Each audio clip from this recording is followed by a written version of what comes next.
All right, we should be here. We should be good to go. Back in the building, looking all crispy and clean on the screen. Welcome, y'all. You know what to do. Drop a 1 in the chat if you can hear me. Drop a 1 in the chat if you can see me. Welcome back to another YouTube live stream and another episode of the ClassE Morning Show. I'm your host, ClassE, at patreon.com/ClassEbeats. The link is in the description as well as in the pinned comment in the chat. Today, we are getting back into the Nicholas Kassotis trial. It's going to be interesting. We're actually going to hear from an expert today that's going to talk about the knife, how it was used, what happened to Mindy's body. It's going to be wild. We've also got some other topics we're going to cover as well during the lunch break, so make sure y'all stick around for that. But before we get into it, I got to say what's up to the people, man. Excuse me. Goodness. Of course, we got my awesome, amazing Amy in here to start the day. Les Cleaver's in the building. We got Jay Money, big dog up in here. Virginia Wiley's in the building. We got Danny in real life. Good to see all of y'all in here. Now, I know so many of you have done the one thing I ask you to do when you come to this channel, and that's to like the video. Thank you to over 500 of you that liked the video so far. If you could, take a second and like the video. All right, likes are free. Not only does it help the channel continue to grow, it takes less than a second to do, and it lets the algorithm know you guys are enjoying the show. It shares every single video we have, this live stream, and the channel out with more people. So thank you to everyone that did that. Also, if you're feeling extra generous, you can hit the share button. I know you guys are going to have a great time here. We're going to be interacting in the chat. So if you want to share out the video, you can click the button that says share. It's got a little arrow pointing to the right. You can share it to Facebook, to Instagram, to X. You can share it to your group chat even, and let them know where you're going to be hanging out this morning and into the afternoon. So thank you to everyone who's here. So many of you already share out the video without me even asking. So thank you to each one of y'all that do that. And thank you to everybody that liked the video. I also will be reading super chats as we go throughout the show. So a special thank you to everyone that goes the extra mile and sends in some super chats as well. We're going to go ahead and get right into it. I'm not going to waste any of y'all's time this morning because we've got a lot to cover. So big shout out to everyone who's already in here. Let's go ahead and get straight into our coverage. And now we're doing a little bit of a rewind from yesterday. So to give you all a little bit of background on this case, what is being alleged is that the defendant, Nicholas Kassotis, dismembered and murdered his wife. Not only are they saying he dismembered and murdered his wife, but they're saying that he took and put her in some totes and then scattered it across parts of southern Georgia within I believe it was a several mile radius, right?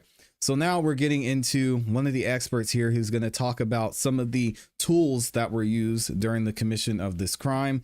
And we even saw when we went through the indictment, how many counts? I think there were at least 6 counts against Nicholas Kassotis that were specifically addressing the tools that he used and that he allegedly used during this crime. So y'all check it out. Let's get into this expert witness here. Do you swear or affirm the testimony that you're about to give will be the truth, the whole truth, and nothing but the truth, so help you God? I do. Please have a seat and position yourself close to that microphone.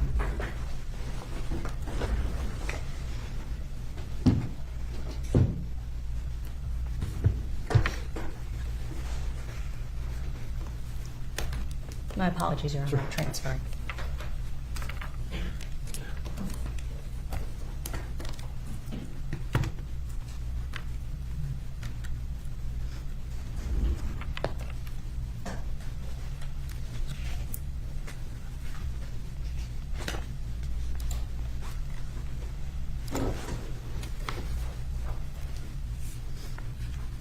Okay. Good morning. Good morning. There we go. Can you please state and spell your name for the court reporter? My name is Lauren Satcher. That's Lauren. Satcher is Satcher. Where do you work? I work for the Georgia Bureau of Investigation in the Division of Forensic Science in the Firearms and Toolmark section. And what is your Firearms title and within that tools. section of the crime laboratory? I'm a Firearms and Toolmarks examiner. And can you describe your educational background and professional qualifications as they relate to firearms and toolmark examination? So I got my degree in biology with a minor in chemistry from William Carey University. Then I got my master's in forensic science from the University of Southern Mississippi. Once I graduated, I started with the GBI and entered into the GBI's training program. It's about 16 to 17 months of training that includes things like firearms design and manufacture, ammunition design and manufacture, toolmark examination, muzzle to target distance determination, serial number restoration, and then months and months of microscopic comparisons. And in that capacity, as those requirements are, can you tell us what kind of practical work is required to get certified as a firearms and toolmark analyst? Always How do have you to mean? go through the motions. Did you do any mock workups or any presentations or things of that nature during the course of your training? So throughout the training, it's divided into blocks of training. So like toolmark examination would be one block, serial number restoration would be another block. During these blocks, it's a lot of research, things like that, practical work, practicing on the microscope or doing serial number restoration, whatever that block of work is, a lot of hands-on practical work. And then at the end of each block, there is either a written test or a practical test or a combination of a written and practical test. At the very end of training, you have a mock case, so you're given a fake case that you work, and then you have a mock trial. What happens if you get any portion of that not 100%? So you have to make a certain percentage on the written test. For the practical test, every aspect of it has to be correct. If you fail a test in any of the blocks of training, you go back through some remedial training in that block, and then you have a second attempt to pass not the same test, but another written or practical test in that block. If you fail the same block twice, you look for another career. You're no longer moving forward in the firearms and toolmarks training at the GBI. That's tough. In addition, if you were to fail a block of training and then later down the road fail 2 other blocks of training for a total of 3 fails in different categories, that would also have you eliminated from the program. You get terminated, you get fired, right? Right, as a firearms examiner at least. Right, okay. And that includes toolmark practicals as well? It does. And did you perform all of those practicals and certification tests that you just described? I did. And were you certified as a firearms and toolmark examiner for the Georgia Bureau of Investigation? So I successfully passed all of the training with the GBI to become a firearms and toolmarks examiner. Okay. How long have you been employed in that process, in that position, rather?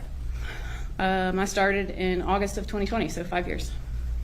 And can you tell us what your primary responsibilities are as a firearms and toolmark examiner? So my main job is looking at ammunition components like bullets and cartridge cases to determine if they were fired from a particular weapon, as well as looking at tool marks left behind on other objects, doing serial number restorations and muzzle to target distance determinations. And can you tell the jury, when you do analysis, what kind of tools do you utilize to enable you to do so? So the thing that I use the most would be a comparison microscope. So that's basically 2 microscopes like you'd see in a high school connected by an optical bridge. So what this does, it lets me see 2 different things at the same time under the same magnification. So I can put something on one side of my microscope and something cool. on the I other wanna see side, that. and when I look through that eyepiece, it's like there's a split down the middle so I can see both things at the same time. And how many samples do you think that you've examined under your microscope in the last 5 years, estimated? Thousands. Okay. Would it be fair to say that sometimes you are able to make a comparison? Yes. And sometimes are you unable to make comparisons? I can make comparisons. I can't always come to a conclusion. Okay. With respect to that, how would you define the frequency with which you can come to conclusions? What I mean by that, I suppose, is it always, only sometimes, oftentimes? How does it work with firearms and toolmark examination in that regard? Well, there are a lot of factors that come into play. So when I'm making a comparison, I can either come to an identification. So this bullet or this cartridge case was fired from this firearm. An elimination, these bullets or cartridge cases were not fired in this firearm. It could be inconclusive, which means there's just not enough information there. Or it could be unsuitable, which means there's really nothing there to be compared at all. So a lot of factors can come into play on whether or not I can come to one of those identification or elimination statements. Sometimes it has to do with damage. So if something's really damaged and there's not a lot of information on that object, it could be inconclusive, which basically just means there's not enough information to tell one way or the other. So as far as how often I can come to a conclusion, it really just depends on the case. I'd say oftentimes we can come to a conclusion, but there are sometimes you'll go through a streak of cases that are just inconclusives. Okay. And you're not looking for a particular outcome, are you? I am just there to see what the evidence has to say. Okay. Can you briefly explain what forensic toolmark analysis, I know you mentioned some about the firearms, what forensic toolmark analysis is and what the role of a forensic toolmark expert entails in those circumstances? So a firearms identification is actually a subset of toolmark identification. So the theory behind toolmark identification is that the harder object is going to leave markings behind on the softer object, okay? So a lot of times what I'm looking at is firearms, and in that case, the firearm would be the tool. So the tool is the thing that's the harder object that's going to be leaving behind the markings on the softer object. So firearms identification is a subset of toolmark identification because in this case, the firearm is made of a stronger metal, and it's leaving behind markings on the softer metal of the bullet or the cartridge case. So when we're looking at toolmark examination or toolmark identification, we're just broadening that out, and instead of just looking at firearms, it's looking at different tools and the objects that they were used on. So that can be things like bolt cutters on padlocks or wire cutters on wires. So basically we're just looking at whatever this object is, the harder object would be our tool, and looking at the markings that it leaves behind on the softer object. Would that include knives and saws, things of that nature? It would. And potentially, would those leave behind marks on items such as bone? They could. Okay. And is the Crime Laboratory Firearms and Toolmark Examination Division subject to the same accreditation procedures as all the other divisions within the Crime Laboratory? We are. Do you undergo the same requirements of peer review on your work product? So in the firearms section, we have a two-step peer review process. There's verification and then peer review. So if I'm the primary examiner, after I work a case, it goes to my verifier. That is someone who gets the evidence, and they make the same comparisons that I did without knowing what my conclusion was, and they come to their own conclusions. So that would be my verifier. At that point, if we're in agreement on whatever the conclusion was, that's when I make my report, make sure everything is in the case file, and then a third firearms examiner, who is not me, who is not my verifier, will then go into the case file, go through all the documentation, and make sure that everything on the report is supported by all the documentation in the case file. Did that happen in connection with this case? It did. Can you tell the jury what proficiency testing is? So proficiency testing is something that we undergo at the GBI. Basically, an outside vendor has a series of tests, whether that be a firearms PT or proficiency test, looking at bullets or cartridge cases. We could have toolmark PTs. The type of tool can vary. Serial number restoration PTs and muzzle to target distance termination PTs. Basically, the outside vendor has a big group of these testings that goes out not just to us, but to other labs as well. And they have the ground truth, which basically just means there's somebody waiting at the end with the answer sheet, right? And so throughout our time at the GBI, we will get proficiency tests, where we get this test from the outside vendor. We go through our analysis like we would if it were a case, and then give our results to that outside vendor, who will then let us know if we reach the expected results. And, excuse me, were you subject to proficiency testing? I am. And I'm assuming you're still employed? I am. Okay. Are you required to document, I believe you said you create reports, is that correct? That's correct. Can you tell the jury how your notes and your reports are performed during the course of an examination? So while I'm doing my examination, I have different worksheets that I'm filling out with things like class or different characteristics that I'm seeing. As I'm working my case, I'm filling out these worksheets. We're looking at things called class characteristics and individual characteristics. So class characteristics are things that are determined by the manufacturer. So basically, whenever a tool, whether that's a firearm or a different type of tool, is being made, the manufacturer is going to have certain specifications on. We'll look at tools, we'll say how wide that tool is, whether it's serrated or smooth, things like that. The manufacturer is going to determine before the manufacturing process ever starts what that tool is going to look like, certain characteristics of that tool, how long it is, how wide it is.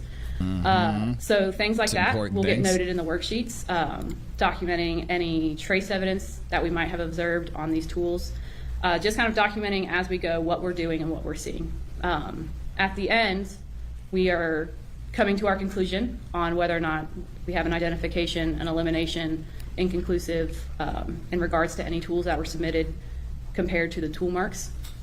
And so that's also going to be documented inside the case file. So all of this documentation is put together in the case file, and then the report that comes out are our conclusions. So that's why we have that third step. Our peer reviewer is looking at everything in the case file, all that documentation, to make sure all the conclusions that are in your report that are stating here are the findings, those are supported by the documentation. Does that assist you when you come to potentially testify in a court of law concerning a prior examination or analysis that you've performed? It does. And given the number of cases that you just described, how many on average do you think you handle a year? A year? Or in your, whatever is the easiest way for you to define it. I will say in my time of working cases, I've worked somewhere between 200 and 300. Okay. And specifically, have you ever testified before in the field of forensic firearms analysis and tool marks? I have. How many times? 41. I was Okay. saying her What cousin counties? did it for her. Liberty, Chatham, Glenn, Camden, Ware, Fulton. Augusta, Richmond, Bullock, Fulton, Jeff Davis, Wayne. Could be more. That's all I can think of at the moment. Okay. All over the state, basically? Yes, Okay. Have you ever been denied status as an expert in the field of forensic firearms analysis and tool marks? I have not. At this time, Your Honor, I would seek to offer Lauren Satcher as an expert in the field of forensic firearms analysis and tool marks. Any objection? No objection, Your Honor. All right, then she's so qualified, you may continue. Thank you. Just so I'm clear, have you always been a firearms and tool mark analyst for the crime laboratory? Since starting with the GBI, yes. Okay.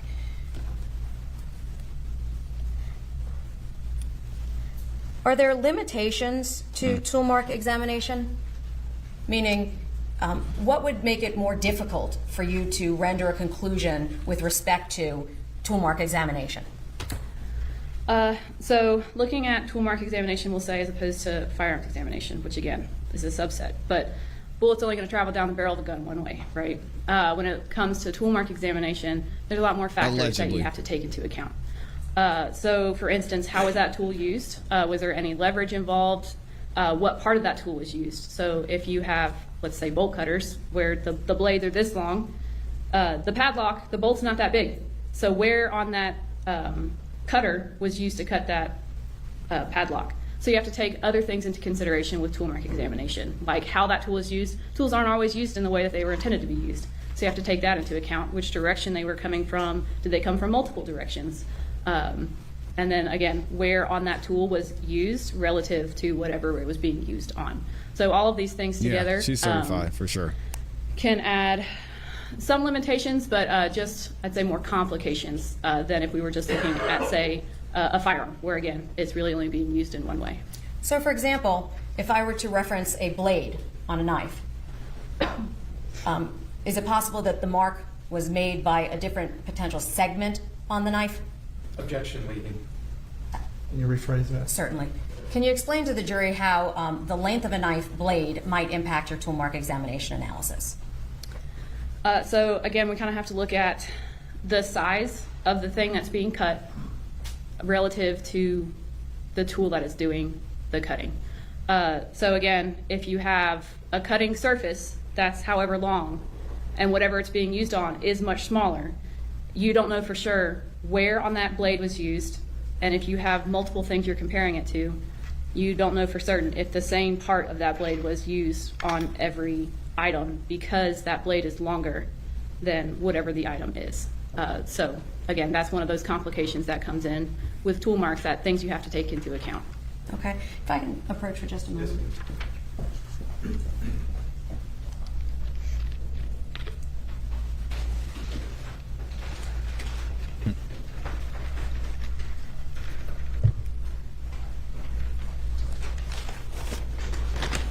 My apologies, Your Honor. I believe the other item is behind the witness. So I wonder if this is going to be the knife. Should be.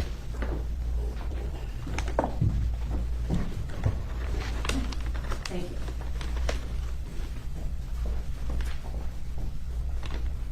Now, in preparation for this case, well, let me back up one moment. Were you asked to analyze any items in connection with this case? I was. What items were you asked to analyze? So I had some segments of bones, a deer processing kit, and a knife. Okay. Can you tell the jury, does the firearms and tool mark section follow the same standards and protocols for evidence submission as the other areas within the laboratory? Yes. How does that work with the bones themselves? How did you get those? So those would have been submitted by the medical examiner's office. Okay, do they go in through the locker or do they come in a different fashion? It has to go through our evidence receiving. So I'm not exactly sure how they would have gotten these from the medical examiner's office, but it has to go through the same procedure as all evidence that's coming from the medical examiner's office. So it has to be submitted through evidence receiving, where it's given its own item number, case number, things like that, entered into our laboratory information management system. Pictures are taken of it, how it was submitted, things like that, before it can come up to me. Okay, and did all of that occur in this case? It did. Did that happen with respect to the bones themselves? It did. Did that happen with respect to the knife? It did. And did that occur with respect to the deer processing kit? It did. Do you have two of those items in front of you now? I do. Can you tell us the exhibit numbers, the little red tag on the knife first? States Exhibit 1.13. Okay, and the deer processing kit, what number is that? 2.25C. Okay, and let's talk first about the knife. Do you know who submitted that knife? That would be Region 5, GBI Region 5. Okay, and when you That's received that knife, can you tell the jury what a suspect tool is? So a suspect tool is a tool that was taken off of whoever the suspect is or from their property. They have that tool that's connected to a person, and they usually, the reason it's being submitted is to see if we can determine if it was the tool that was used. Okay, would that also involve tools at crime scenes? They would. Okay, and specifically the knife in your possession there, was that a suspect tool? It was. Okay, and can you tell us if there's a difference to suspect tools versus the deer processing kit that you're also holding? So the knife was a suspect tool, so something that was connected somehow to the crime, whether through a suspect or through the crime scene. The deer processing kit, I knew beforehand that it was not connected to this kit itself was not connected to a suspect or a crime scene, but it had been purchased by either the DA's office or an agency to be compared to markings to see if they had the same class characteristics. Okay, so are there limitations when it's not a suspect tool? Yes. Can you tell the jury what that is? So knowing that something is not a suspect tool, I am not going to be looking for individual characteristics. So individual characteristics are things that are incidental to manufacturing. So when that tool is made and there's a lot of metal on metal interaction that's happening and it's leaving behind microscopic imperfections on that tool, these are individual characteristics specific to that tool. So that's why when I'm doing my comparisons, first thing I'm gonna look at is class characteristics, the things that the manufacturer determined, like width, shape, things like that. If those are in agreement, then what I'm gonna do is I'm gonna look for individual characteristics. So those microscopic imperfections, because I'm trying to determine if that specific tool was the tool that was used. However, for the deer processing kit, when I was made aware on the front end that this is not a suspect tool, so I am not going to do that individual comparison because I already know that it's not the tool. So I'm not going to look at individual characteristics to compare them to try to determine if it is this specific tool because I've already know that it's not. Okay, and can you tell us when you received the bones, did you do anything with them to process them? I did. What did you do? I cleaned them off, and then I wrote item numbers, and I gave each end letter designation, so end A and end B. Why did you give them letter designations? Because I knew that one side was made by the medical examiner's office. One side was cut by the medical examiner's office, and the other was the suspect cut. So I needed to have a way to differentiate which side I was looking at for investigative purposes and which side was the cut that was made by the medical examiner's office and I could disregard. And I was just going to ask, did you do anything with respect to any of the cuts made by the medical examiner's office? I did not. Why not? Because I knew they were made by the medical examiner. Okay. And the other end, those were the ends that you were examining, is that right? That's correct. Okay. And in anticipation of your testimony here today, did you prepare a PowerPoint presentation with the slides of the work that you performed? I did. Okay. And I'm going to hand you a series of items. I want to ask if you recognize them before we commence. I am showing the witness 1.102A through O. As I'm showing these two photographs. May I approach? Yes, ma'am.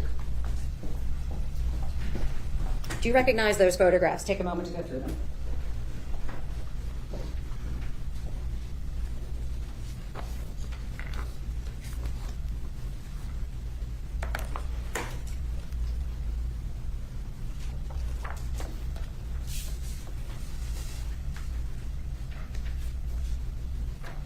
I think we're actually going to get to see some of the photographs as well.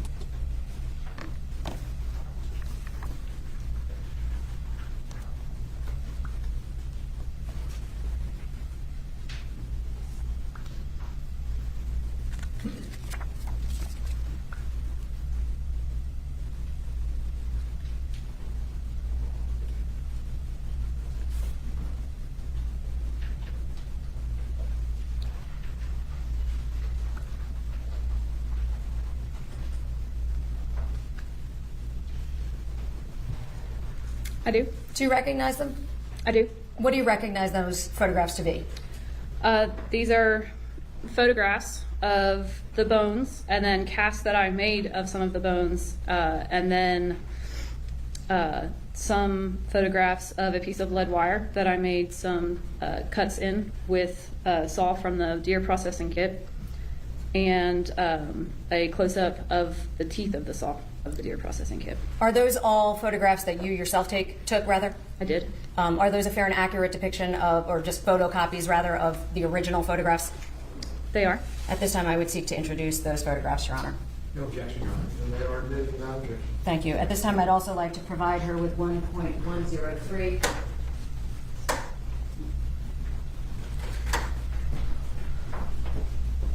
I'm handing you a 2-page document. Do you recognize that?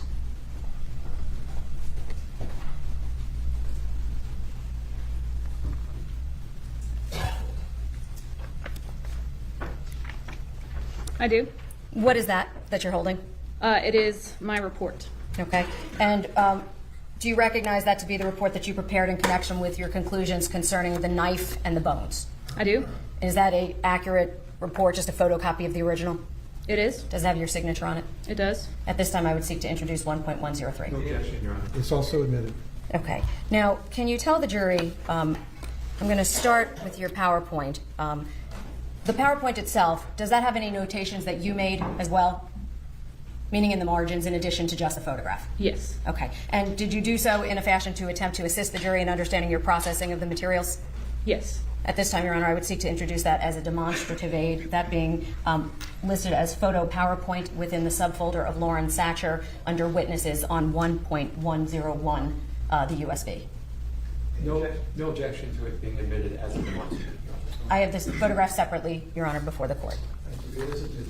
At this time, may I publish, Your Honor? Yes, ma'am. Okay. I'm going to go to slide number 1. And can you tell us what is that number that's depicted on the screen? That would be the DOFS, or Division of Forensic Science, case number. Okay. And does every case have its own unique number? It does. Do you recognize that number as associated with this case? I do. And did you document that in your report? I did. Can you tell us what's in morning. the very first slide that is here? One moment. Where it says item 23. So item 23 would be the humerus bone. What we're looking at there is those markings in the center of the bone. Okay. And with respect to that bone, were either of the ends of that bone examined by you? They were not. Why not? Because both of the ends were cut by the medical examiner's office. Okay, so that was from an intact bone that was provided to you being basically cut out by the medical examiner? Correct. So the medical examiner saw the tool marks and then just cut out that segment of bone and only submitted that portion of the bone. Okay. And can you tell us, what did you do with this segment, number 23, when you received it? So again, I would have cleaned it off and then given it wrote the item number on it. You can kind of see on the left, I've designated one side A and one side B just so we can orient the bone. And then just kind of, Does that assist? there we go. And then just documented the presence of look what at that. I That call is false wild. starts. Can you tell us what a false start is? So a false start is any cut that was made that was not finished. So a terminal cut would be a cut that's made all the way from top to bottom and it severs, like what the ME did, where they completely severed. False starts are cuts where they started the cut and it was never finished. I just call it a false start. Okay. Can you tell what the difference is between a false start and a deep false start? So a deep false start is just a type of false start. These are pretty shallow false starts. A deep false start would just be that cut that goes deeper into the bone before it stops. So it doesn't go all the way. It's not a terminal cut that completely severs, but it's a deep false start if it's going far into the bone, but is not actually used to completely finish the cut. Okay. Well, when you first received the knife that you have, if you could actually, there are gloves if you'd like to your right. If you could show it to the jury, I'm referring to the, not the deer processing kit, but the first knife.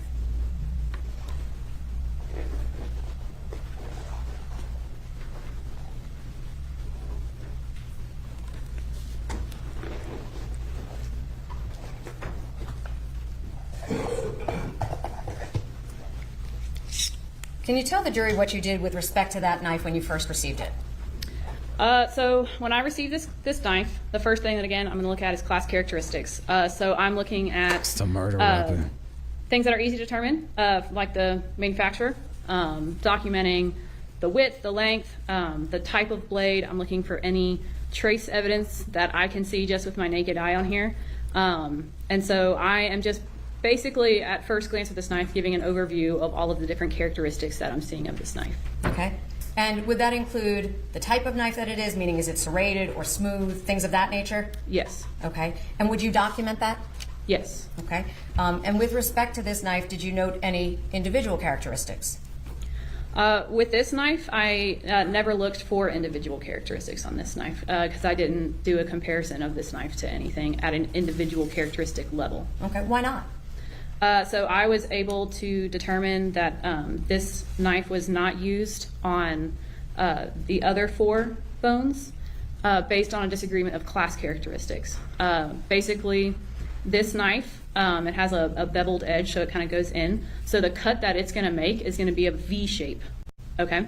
And as we'll see a little bit later with some of these bones, where you can see the floor in these false starts, what's called the kerf floor, is in a W shape, which tells me that we're not looking at a knife that leaves the V-shaped floor, as well as some patterns that are consistent with tooth hop on the bones. I'm going to slow you down for just a second. You said Sure. tooth hop? Tooth hop. Okay. Is that T-O-O-T-H, tooth hop? Correct. Okay. And what are you referring to when you say the word tooth hop? So when you're looking at some of the bones, you can see what kind of looks like peaks, or I guess valleys. Basically, what this indicates is the presence of teeth on whatever tool was used, because as that tool is going into the bone, and as each tooth hits, it's going to make a motion like this, and the teeth themselves can leave impressions behind on the wall of the cut. So looking at the wall of the cut, you can see what's consistent with tooth hop, which basically just is that little hopping motion that's happening as whatever tool was being pushed into the bone. And as each tooth is introduced and it causes that up-down motion, it's leaving predictable waves or peaks or valleys or motions. Okay. Now you said that this knife had a V shape. Is that right? Good morning, That's correct. CP. Good Okay. morning, Slim Now I'm Life. going to put us onto the next slide. Good morning, James, Mary. Can you tell us what's depicted here? So this is a photograph that I took under my microscope. So we're looking at that same bone. So it is the humerus. We're looking at those false starts kind of from the side there. So you can see that they're pretty shallow. And that's just documenting Those were deep cuts, man. Dang. those false starts on that humerus. Now I'm pointing to a section right here on the very far left. Can you tell the jury what conclusions, if any, that you could make with respect to that mark? So looking at this bone, I was not able to eliminate or even compare to the knife. The problem being that area that you were just indicating. I can't tell because there are so many false starts here. I can't tell if what I'm looking at there is 2 different false starts or if it's one in the shape of a W. So there's basically too much noise going on with all of these shallow false starts. So I can't determine exactly the characteristics that I'm looking at even in that section. It could be the W shape that's indicating some teeth, or it could be 2 different false starts from a knife with a V shape. So would it be fair to say that you are super conservative when it comes to your analysis? Objection leading. I'll rephrase. How does that impact your analysis when it comes to multiple false starts versus a saw tooth pattern? So in this case, with this bone, just because there are so many that I can't really determine confidently where one false start is compared to another, especially on that side that has a little bit deeper of a cut. Because I can't with any confidence make a determination on how many false starts are right there, I am not going to speculate on the shape of the false start. Okay. And the tool marks that you see on the farther right portion of this bone, to the right of the letter 3, or the number, I should say 3, did you draw any conclusions there? No. This was Same brutal, analysis? man. Yes, so for this entire bone, it was the same story. There's just too many shallow false starts for me to be able to confidently give any characteristics to it. Okay. But you tried. I did. Now I'm going to turn to, and just so we're clear, you said the humerus. What part of the body is that? It's the arm. Okay, thank you. I'm going to turn now to the next slide, item number 24.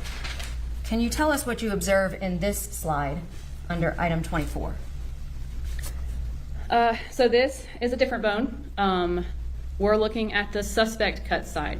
So the part that's down that is not in focus, that's the side that the ME cut, so we're not concerned with that side. What I'm looking at on this end of the bone, you can see there's a couple very, very, very shallow false starts right at the top of that, top to the right of that side of the bone. May I approach the witness for just a moment? Would it assist at all? I don't know if it won't show up perhaps on that monitor. I don't know that it would help. I was going to try and give her that. If you could just maybe for the record then indicate where you're referring to on the picture. Is it on the right side or the left side of the bone? So on the right side of the bone, you see 2 little scratches. Are you referring to this section right here? You said 2 scratches? Yes. Okay. So that would be some very, very, very, very shallow false starts. And then farther to the left, you can see that big, yes, that area right there where you see that big trench. That would be a deep false start. So again, that false start where that tool started to go down, and then before finishing the cut, it was taken back out. Okay. And if we scroll down to the next slide, can you tell us what's depicted in this slide of item 24? So here we're looking at the floor of that false start. So these cut or saw marks are called kerfs, K-E-R-F, kerf. So in this picture, we can see the width of that kerf and a little bit of the floor of that kerf. So here I'm measuring the width because the blade that made this cut cannot be wider than the cut itself. So if you have a blade that's 3 inches wide and you have a cut that's 0.07 inch, or 0.067 inches, obviously that blade did not fit. So we're looking at the width of the cut or the false start that was made, because that can give an indication of what type of tools could or could not have made the cut. Okay. And you indicated that this one was a kerf floor. Is that right? I want to know how you can kind of see the kerf floor. So again, if the saw or cut mark is the kerf, since this one wasn't finished, you can see the bottom, and my measurement's a little bit in the way there, but you can see how it's kind of making a W shape. Okay. And what does the W shape to you indicate as a tool marks analyst? So a W shape like this is typically indicating a saw, like a crosscut saw, basically meaning that the teeth of the saw are kind of at angles. So as that that tool is sawing, the teeth are cutting in on either side, and then there's that W shape as it comes up in the middle where the teeth aren't at. Okay. And so how would that reflect with respect to the knife that you have held up for the jury? Again, so since that knife would make a V shape, it's not going to make a W shape like this. It has that beveled, non-serrated, no teeth edge on that knife. Do you have any way to do tool mark analysis on human flesh? I do not. So Why not? only bone. That's interesting. Well, it's, for one thing, it's too malleable. It's not going to pick up those markings from the tool. You think it would pick up in addition something? to that, I didn't get any, so I can only work with what I have. Would you normally cut human flesh as part of your analysis? No. Okay. And so you don't have any way, withdrawn, do you have any way of knowing whether or not that knife was used on the flesh of this deceased? I have no way of knowing that. Okay. Interesting. I'm now scrolling to the cast. That's item 24, cast. And just so we're clear, can you tell us what item 24, what that was, what bone? The right femur. Okay. And would it be fair to say, how many segments of bone did you look at? 5. And which were those? The right humerus, and then the right and left femur, the leg side and torso side of both femurs. So would it be fair to say both sides of the cuts? Yes. Okay. And 24, you said, was the right femur? It is. Okay. I'm now scrolling down to that cast. Can you tell the jury what's depicted here in the cast? So during my analysis, I looked at the bones themselves, but I also took casts of the bones to try to see if there are any other characteristics that were visible when I casted it that I couldn't see by just looking at the bone. So the reason it looks brown is it's a Accutrans cast. It kind of looks like a caulk gun, and you put that material onto the bone, let it set, and you can pull it off. So that's what we're looking at here, is a casting of the bone. What I'm showing here is a pattern that's consistent with the tooth hop. So remember, during that sawing process, as the different teeth come into contact with the bones and it causes that tool to move up and down, it can leave behind waves or valleys kind of like this that you can measure, and it can give an idea of the distance between two teeth on the saw. So in this cast, looking at 2 different areas where you can see a very consistent measurement between the different peaks for the valleys left behind. Okay. And with respect to your analysis, did you have a suspect saw to compare? I did not. So the only suspect tool you had was what? The knife. And you had made a conclusion with respect to the knife already, is that correct? That's correct. With respect to each of the femur portions, were you able to determine if each of them had characteristics that would be something that could allow for inclusion or exclusion? I don't know if I phrased that too complexly. Let me maybe try again. Did you have a chance to look at each of those 4 bone segments? I did. And when you looked at them, were you able to find a curved floor for each of those 4 segments? I don't believe each one had a curved floor. Okay, let's turn to them then. And let's look at item number 25. Can you tell us what's depicted on this slide? So item 25 is the left femur. Okay. What we're looking at here is that projection on the end there, that's a bone spur. Can you tell us what a bone spur is? So a bone spur is, you see that piece of bone that's jutting out. So how that happens is when you're cutting, and as you get close to the end, that portion isn't cut, it's actually fractured off. So think about when you're cutting something, when you get close enough and there's just not enough holding on anymore, instead of you having to cut all the way through, that last part will just break off. So that's what we're looking at here, is just the bone spur, or the part where it didn't actually have to be cut, because when we got close enough, the force was enough to break it the rest of the way without having to be cut. Oh, Okay. And gosh, are it's bone brutal. spurs always present? Not always. Can you tell us why bone spurs would be present or would not be present? Objection, Your Honor, I believe this is outside the field of expertise. your response. Your Honor, I'll rephrase it to make it perhaps easier. I'm going to scroll back up to slide 23. Do you see this slide? Yes. Are there bone spurs on this slide? No. Why not? A bone spur is only going to happen when there is a terminal cut. So when it's the cut that makes all the way to completely sever whatever the object is. So without having been completely severed, you can't have a bone spur. Okay. And in a scenario where a body would potentially be on an autopsy table, would that impact the ability for there to be a bone spur or not? So since a bone spur is formed by the force basically of the saw coming down, some of that's going to come down to how the object is being supported. So how the object is supported can determine whether or not there's a bone spur. Okay. So I'm now going back down to slide number 25. In this case, you indicated that there was a bone spur, correct? Correct. And which portion of the body was this bone number 25? The left femur. Okay. So now we're looking at the actual bone from Did you do Mindy. a cast of that bone? Allegedly, Mindy. Of 25? Yes. I did. Okay. And can you tell the jury what item 26 cast is of?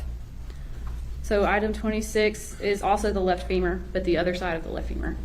Again, we're just looking at that pattern on the cast. So I cast all the bones twice, just to compare casts to each other to see if I'm getting the same thing on both.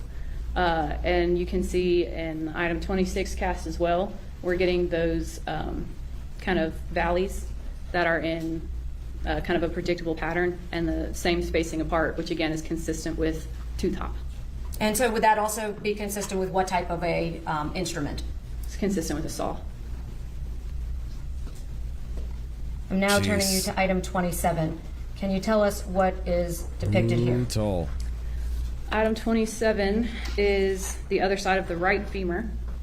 And on the left side of that bone, we're looking down on it, you can see that, again, deep false start visible. We're looking down from above. Would that be just to the left of the letter A? Yes. Okay. And can you tell us, is there anything unique about deep false starts that are different than shallow false starts? And what I'm referring to is the types of tools that would be associated with that. So deep false starts are more indicative of, say, a power tool. No, Doug Just because and Nick are very comfortable. Power tools take less energy. So if you have a deep false start and you were to pull that tool out, it doesn't take much energy to start a new cut, as opposed to with a hand tool where the user is the one supplying all the energy. If you've made it most of the way through the cut and you take that tool out, it's a lot of work, so it makes more sense to go back into the original cut. Did you view item 27 under a microscope as well? I did. And what, if anything, did you find? I also measured the width of that kerf for item 27 to see, again, we're looking at the width because I know that any blade that made that cut can't be wider than the cut itself. So for that blade to fit into that cut, it has to be that size or skinnier. So it's just taking measurements of that cut to have an idea of what width of blade we're looking at. And would it be fair to say that you came up with measurements of varying points on the cut itself? I did. And can you tell us anything about how much of a margin of difference there was at the different points? So for this one, it looks like the smallest was 0.064 inches and the largest was 0.070. So we're looking at a difference of 0.006. Give me one Would it be second, fair to guys. say then that that's fairly consistent through the cut itself? Yes. Now showing you item 27. Does that give any visibility to that you can describe? So again, for item 27, we've got another measurement of the width, as well as in this picture in particular, you can very clearly see that W-shaped floor. And that's indicative of? A saw. And item 27, what part of the bones was that? The right femur.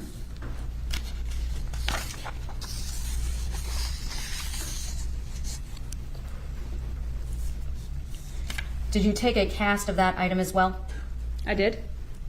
Did you see any indicative markings that drew your analysis? So again, on this cast, we can see a pattern that is again consistent with tooth hop, measuring at about the same distance as the previous ones. Did you compare the bones and the casts to each other? I did. Were there any consistencies or inconsistencies? So as far as individual characteristics, so I compared all of the bones to each other and the casts to each other to see if I could determine if they were all cut by the same tool, which I was not. I was neither a lack or there was neither an agreement or disagreement of individual characteristics. So in comparing them to each other, I could not determine if they were all created by the same exact tool. And looking at some of the class characteristics, there were similarities with the W-shaped curved floor and the distance between the pattern that was consistent with tooth hop. Okay. Now, these next slides that are here, can you tell us why you placed them in here? So for the next slides, I am looking at kind of stuff on the bones that we've already looked at. So the width of the kerf, the floor, things like that. Comparing them to the saw, class characteristics on the saw in the deer processing kit. Okay, can you tell us what you found there? That poor woman. So looking at those pictures of the bones on the right, we've already seen them. It's just showing again the width of that kerf between, here we've got 0.064 and I think our widest is 0.071 inches. And then on the left there, that is a cut that I made in a lead wire using the saw from the deer processing kit. So I've measured the width of that cut there, and I also measured the saw itself, which comes out to about 0.064 to 0.70 inches wide. Basically, all this means is that I can't exclude it, because remember before looking at those pictures, I said if the width of the blade was wider than the cut, then you can exclude that blade that's being used. In this case, the width of the saw is not wider than the width of the cut, so I can't exclude it. Can you show us what saw you're referring to in the deer processing kit?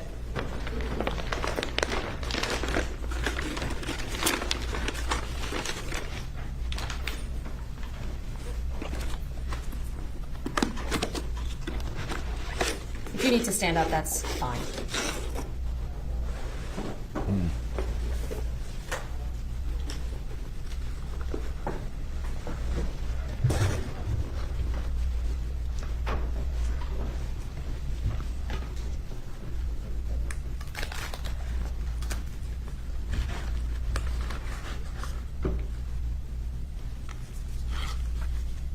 Oh my goodness. That's from the Is deer that the saw processing that you kit. examined during the course of your analysis? It is. Can you tell the jury what, if anything, you observed, and I'm now going to turn to the next slide, with respect to that blade? So again, I measured the width of it to see if it was wider than the cut made in the bone, to see if I could exclude it. And then I also measured the distance in between the teeth of this saw to compare to that pattern from the casts of the bones that's consistent with tooth hop. So you can kind of see I have different measurements there on the teeth. That's because the teeth kind of come out at an angle. That's why it's leaving that W-shaped floor. And so the distance between the teeth that are kind of on the same side of the saw is about This is amazing. 0.227 inches. Amazing or science. 0.230 to 0.231, depending on which side you're on. Did you take a cast of the saw itself? I did not. So that cast on the right is what? The cast on the right there is of the bone item 24, which is the right femur. And it's looking at, again, that pattern consistent with tooth hop.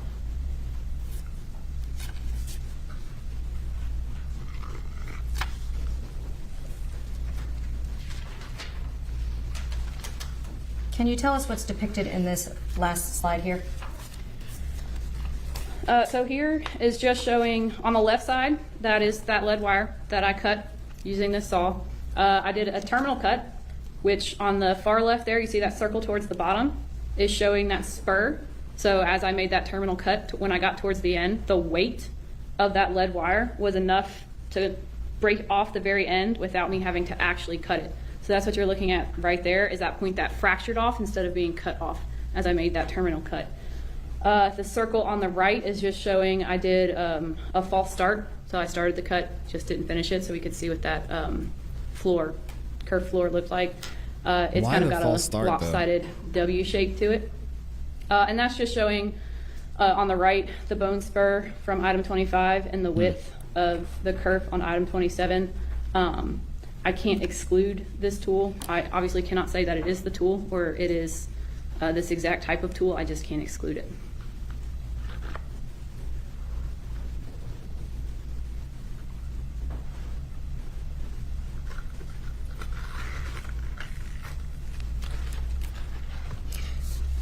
Now, with respect to that being a non-suspect tool, would that have come into play as well?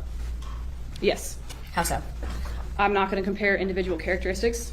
So I, at no point, am going to compare the individual characteristics from this tool to the markings on the bones, because I know that this was purchased and it's not a suspect tool, so it's not connected.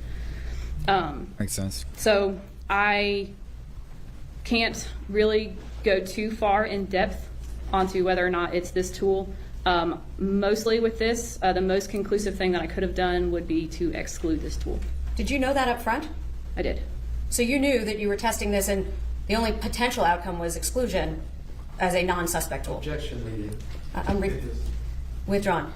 Is there a way that you would have been able to Interesting, Amy. determine if this was included as it's not a suspect tool? Objection, Mindy. That's not, so I'll overrule that objection. You can answer the question. So as far as including it, I cannot say that it is this exact type of tool. I can do much less in terms of including it. Again, excluding it would be the most conclusive thing that I could have done, because if it doesn't fit, then it can't be this type of tool. As far as including it, at no point am I going to compare those individual characteristics to determine if it is this exact tool. And since we're looking at class characteristics, things that manufacturer is going to determine that's going to be part of a large group of tools, I cannot say it is this exact tool. Did you look at the other items inside of that toolkit? I did. Can you take them out and show them to the jury, please?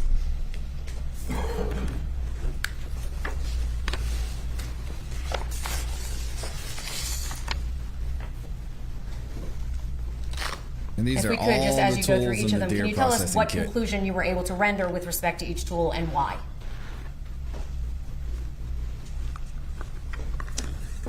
So this is a butcher knife.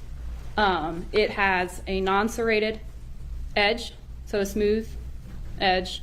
So this can be excluded because just like the suspect knife, it's going to leave that V-shape curved floor, and it doesn't have any teeth that would leave that pattern consistent with tooth hopping.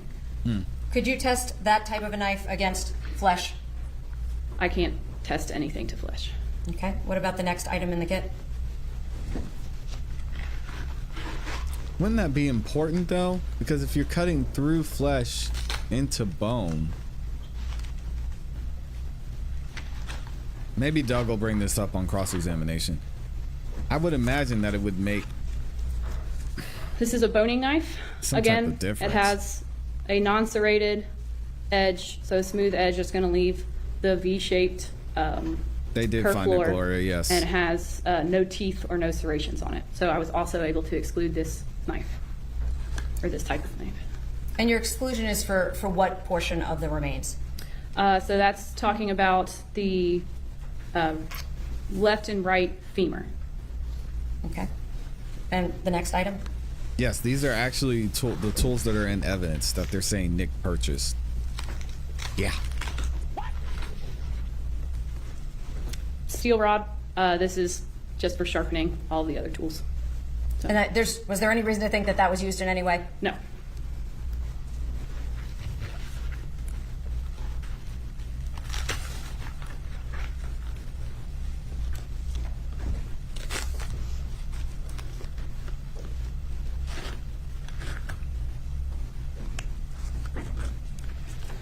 Caper knife, again, flat, no serrations, no teeth, so it leaves a V-shaped curved floor and no pattern consistent with tooth hop because there is no serrations and no teeth. Yeah, I don't either. Were there any other Come on, knives there? One more.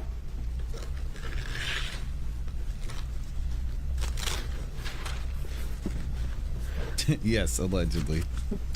This is a drop point knife with, again, no serrations, no teeth, so it leaves a V-shaped curved floor and no tooth hop.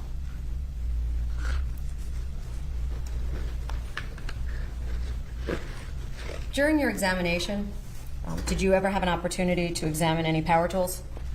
I did not. Can you tell us what the difference is between a hand tool and a power tool? So a hand tool is powered by the user. Power tool is powered by some kind of other mechanical force like a battery, electricity, fuel, gasoline, something like that. Makes sense. Can you render any opinion as to whether or not the deep false starts on items 24 and 27 were performed by a hand tool or a power tool? Again, deep false starts are more indicative of a power tool because, again, you're having to use less user force. So it's a lot easier if you get a false start and come back up. It doesn't take much work to start a new cut. So deep false starts do tend to be more indicative of power tools. If I can have just a moment. Your Honor, I have no further questions. Wow, that's it. Okay. Let's see what Doug has.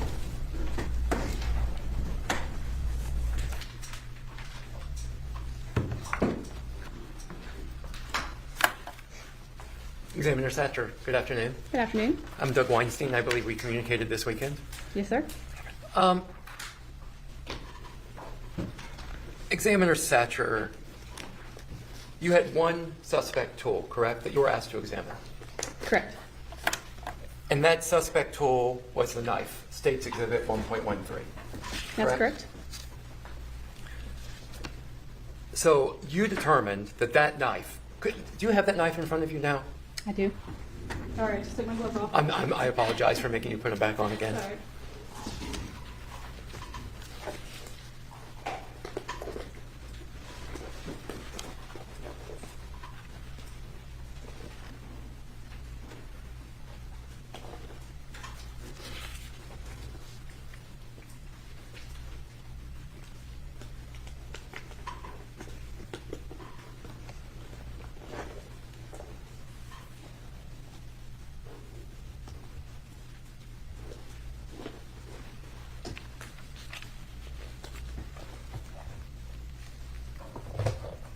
Okay, would you mind holding that up for the jury again? Sure. So that knife that you are holding right now, that suspect knife, you determined that that knife could not have been used on the right femur, correct? Correct. So I determined this knife was not used to create those cuts on either the right or the left femur. And that includes both the portion of the femur that you examined that was on the leg and the portion of the femur that you examined that was on the torso, correct? Correct. You didn't examine any other suspect tools, correct? I did not. You can put the knife away now, thank you.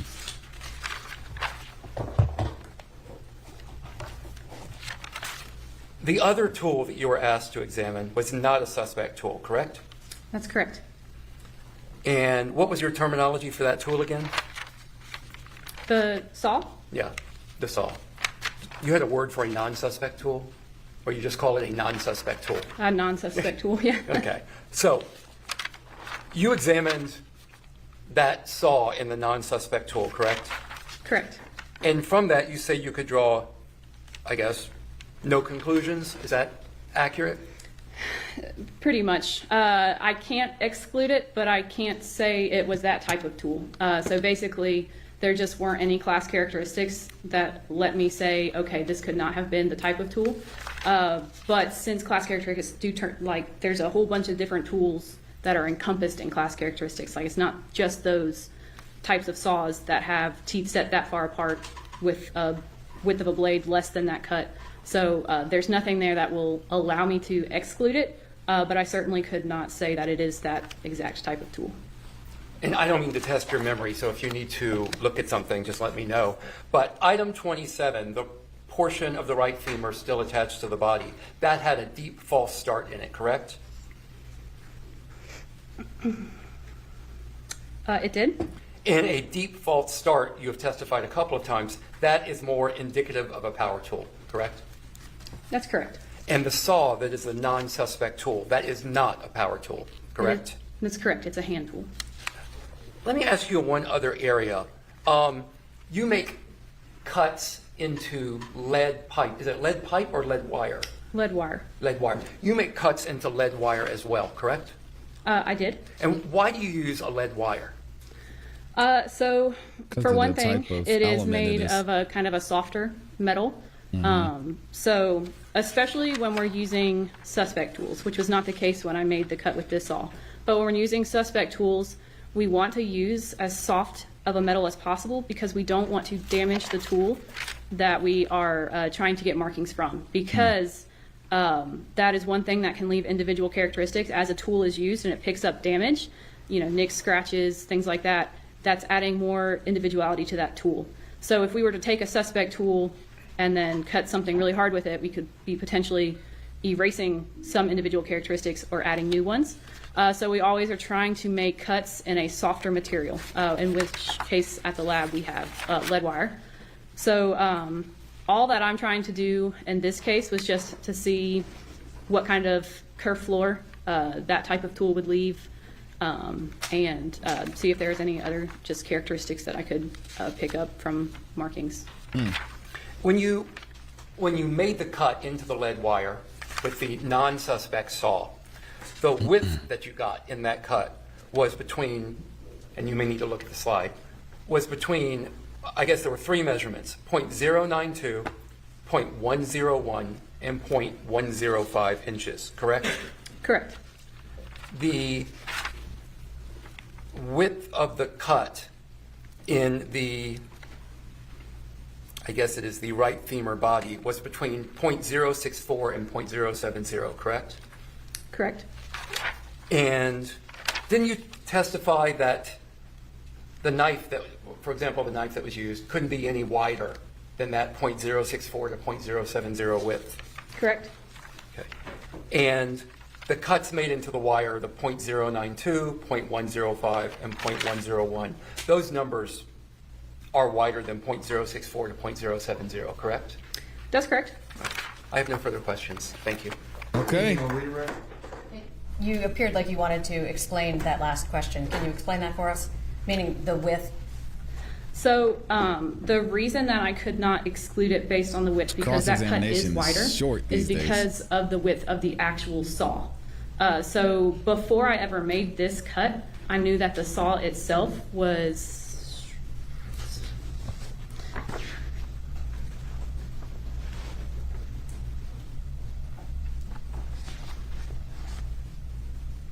the width of the saw itself was between 0.064 and 0.070 inches wide.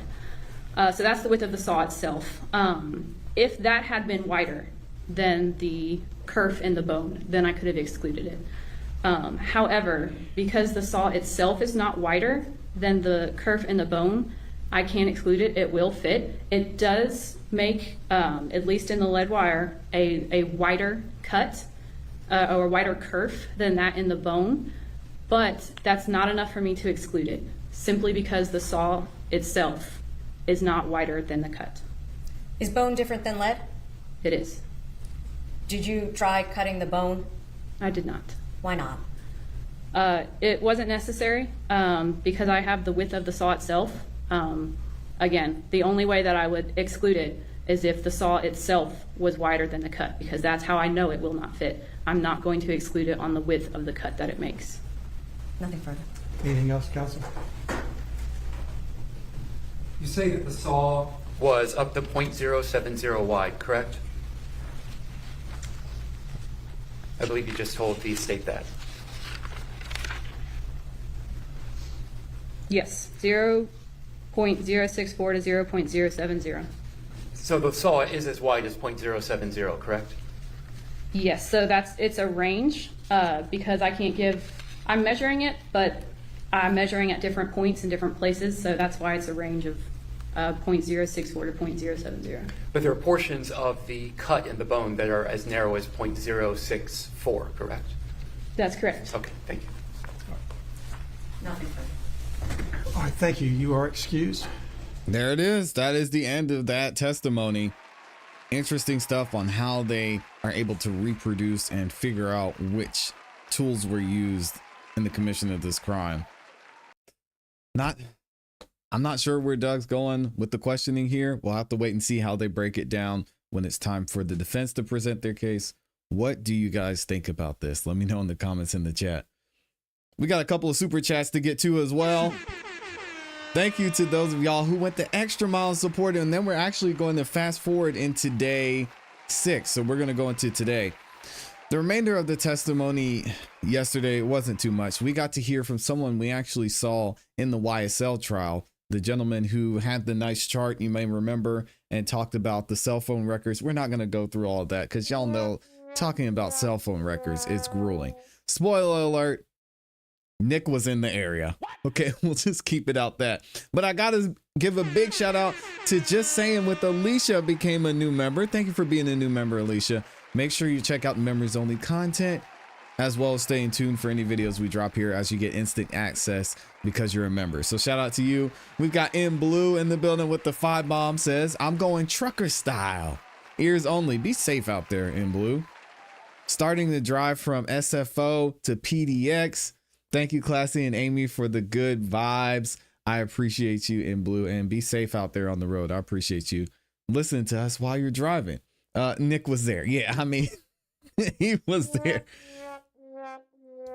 Do you remember in the YSL case, Doug never really had a lot to say during cross-examination. He seemed to be always quick with it. Yeah, that is very true as well. Shout out to my guy, Jay Money. Speaking of being a member, he just gifted 5 of you memberships. So if you got a membership from Jay Money in the house, make sure you say thank you. Jay's been showing major support, not only here on the morning show, but on the Song of the Night Live, the show we do every Monday, Wednesday, and Friday night right here on the ClassE YouTube channel. So thank you to Jay Money for being the major sponsor, always showing up and showing out.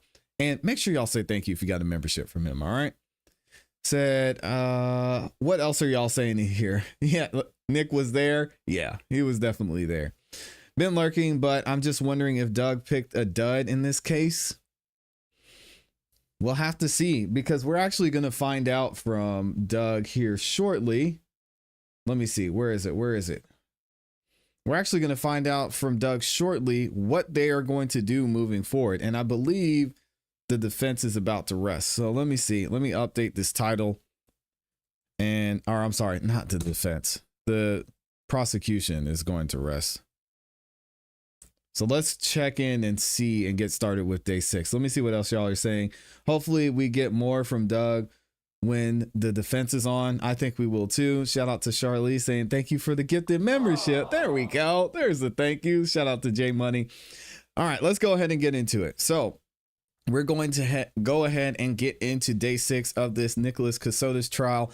I think and I believe that the state is going to rest soon, within the next day or so. So we're going to find out what's going on. I'm sure Doug's going to talk about what his plans are moving forward when it's time for the defense to come up, and we're going to see what's happening here. So y'all check it out. Those witnesses. Let's see what the judge is saying. They didn't move the camera yet. We have three witnesses this morning. Are 2 witnesses to follow. I don't expect them to be here until after lunch. I expect the first 3 witnesses to last no longer than maybe 45 minutes, which Oh, wow. would put us at about 10:45 when I've exhausted those witnesses. So then we have to decide what to do, to try to fill the You might have a quick day. Agent Sands or take an early lunch. Okay. So if I could just, my understanding is that either way, we will be able to finish the state's case. My hope is by this afternoon. Oh, wow. That would mean then that we are now a lot of time ahead of schedule was my hope. So that said, we also kind of cut through a lot of Agent Sands' audio already. So now it's just the questioning. So I really would rather just do Agent Sands after lunch, if that's okay. I'm fine with that. Okay. What's the situation with the defense? At this time, Your Honor, we need to make a decision as to whether or not my client is going to testify. Yes, sir. We're going to wait on that decision until obviously after the state Please, finishes God, up don't and testify. my motions for direct verdict. So, if he does decide to testify, then I would, depending on where we end today, but I would expect it to be later in the day. I would ask that we start with his testimony in the morning, since we are, I guess, a little ahead of schedule. Oh, man. Guys, at the beginning of this trial, I said Nick has to testify. If he did anything in this trial, he had to testify. Once the interrogation videos came out, once we saw and we got to hear all the audio from what he said to the police, I was like, man, there's no way. No way this guy's going to testify. Y'all have to let me know what you think in the comments in the chat. Should Nick testify? And is he going to testify? I can't imagine that this would help him with the jury right now. Just as someone who would be on the jury, I don't need to hear from Nick. Let me know what y'all think. You did mention some other witnesses. That would be maybe crazy traveling if he from out of testified. state. Right. And at this point, we're not going to be calling those witnesses, Your Honor. So, to the extent that we put on a case, it would be my client. Okay. Okay. That's let me also it? ask you if I can, or I can wait until. I don't know how you normally do the directed verdicts in here. Wow, so they're only calling Nick and that's I it. assume after the state's case in chief is complete. Just send the jury You out. send the jury out. And you Okay. make your motion. Okay. I won't raise it then until after you excuse the jury. Okay. And I Yikes. just was going to say, counsel and I discussed some of this before the court joined us. Nick so is their I don't have an only objection witness? to his client testifying to start the day tomorrow, if we Yeah, I've complete got it. no problem with that. I mean, we've already scheduled it, and we assumed that we would go that far. So Wow. I don't have a problem, even if we're finished by 3 or 4 this afternoon.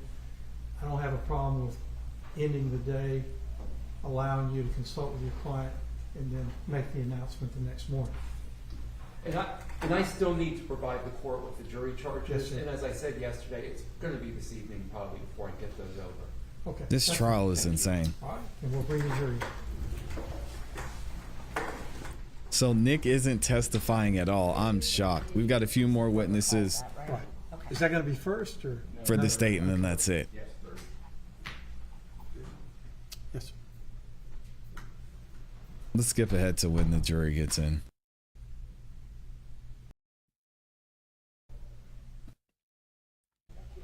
How do you have no witnesses? Nothing. All right, everyone, please be seated. Jeez. Good morning, ladies and gentlemen of the jury. Good morning. I want to follow up on something I mentioned to you last night. It does now appear fairly certain that we will end the presentation of the evidence in the next couple of days. So if you would bear with us and remain vigilant as you have throughout the course of this trial. I do want to confirm again that there were no issues regarding access to any media coverage or anything like that. Any issues? All right. Well, thank you very much, and we'll go ahead and get started. Mr. McConnell, you may proceed. Chris Choplak. He's in the witness room.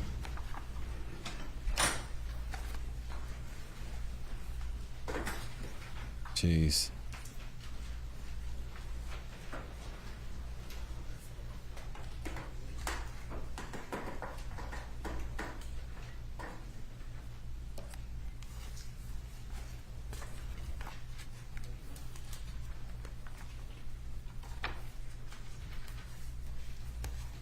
This is crazy.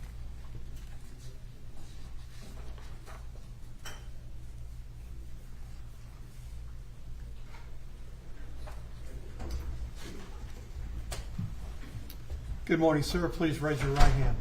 Do you swear or affirm the testimony that you're about to give will be the truth, the whole truth, and nothing but the truth, so help you God? I do. Please have a seat. I can't believe this. Would you state your name, please?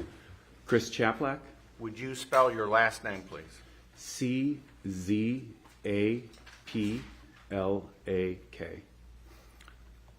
Where do you live? San Diego, California. Did you travel here from San Diego to testify in this case? I did. When did you get here? Yesterday evening. Where do you live in California? And who is this gentleman? San Diego. In your current employment? I have my own law firm, What's the name of that? Homefront Group. And what kind of cases does your firm handle? We focus primarily on VA disability claims and appeals. We might have a Are verdict the you end of this yourself week. an attorney? I am. When and where did you get your law degree? I graduated from American University's Washington College of Law in 2009. Have you served in the United States Navy? I have. For how long? 20 years.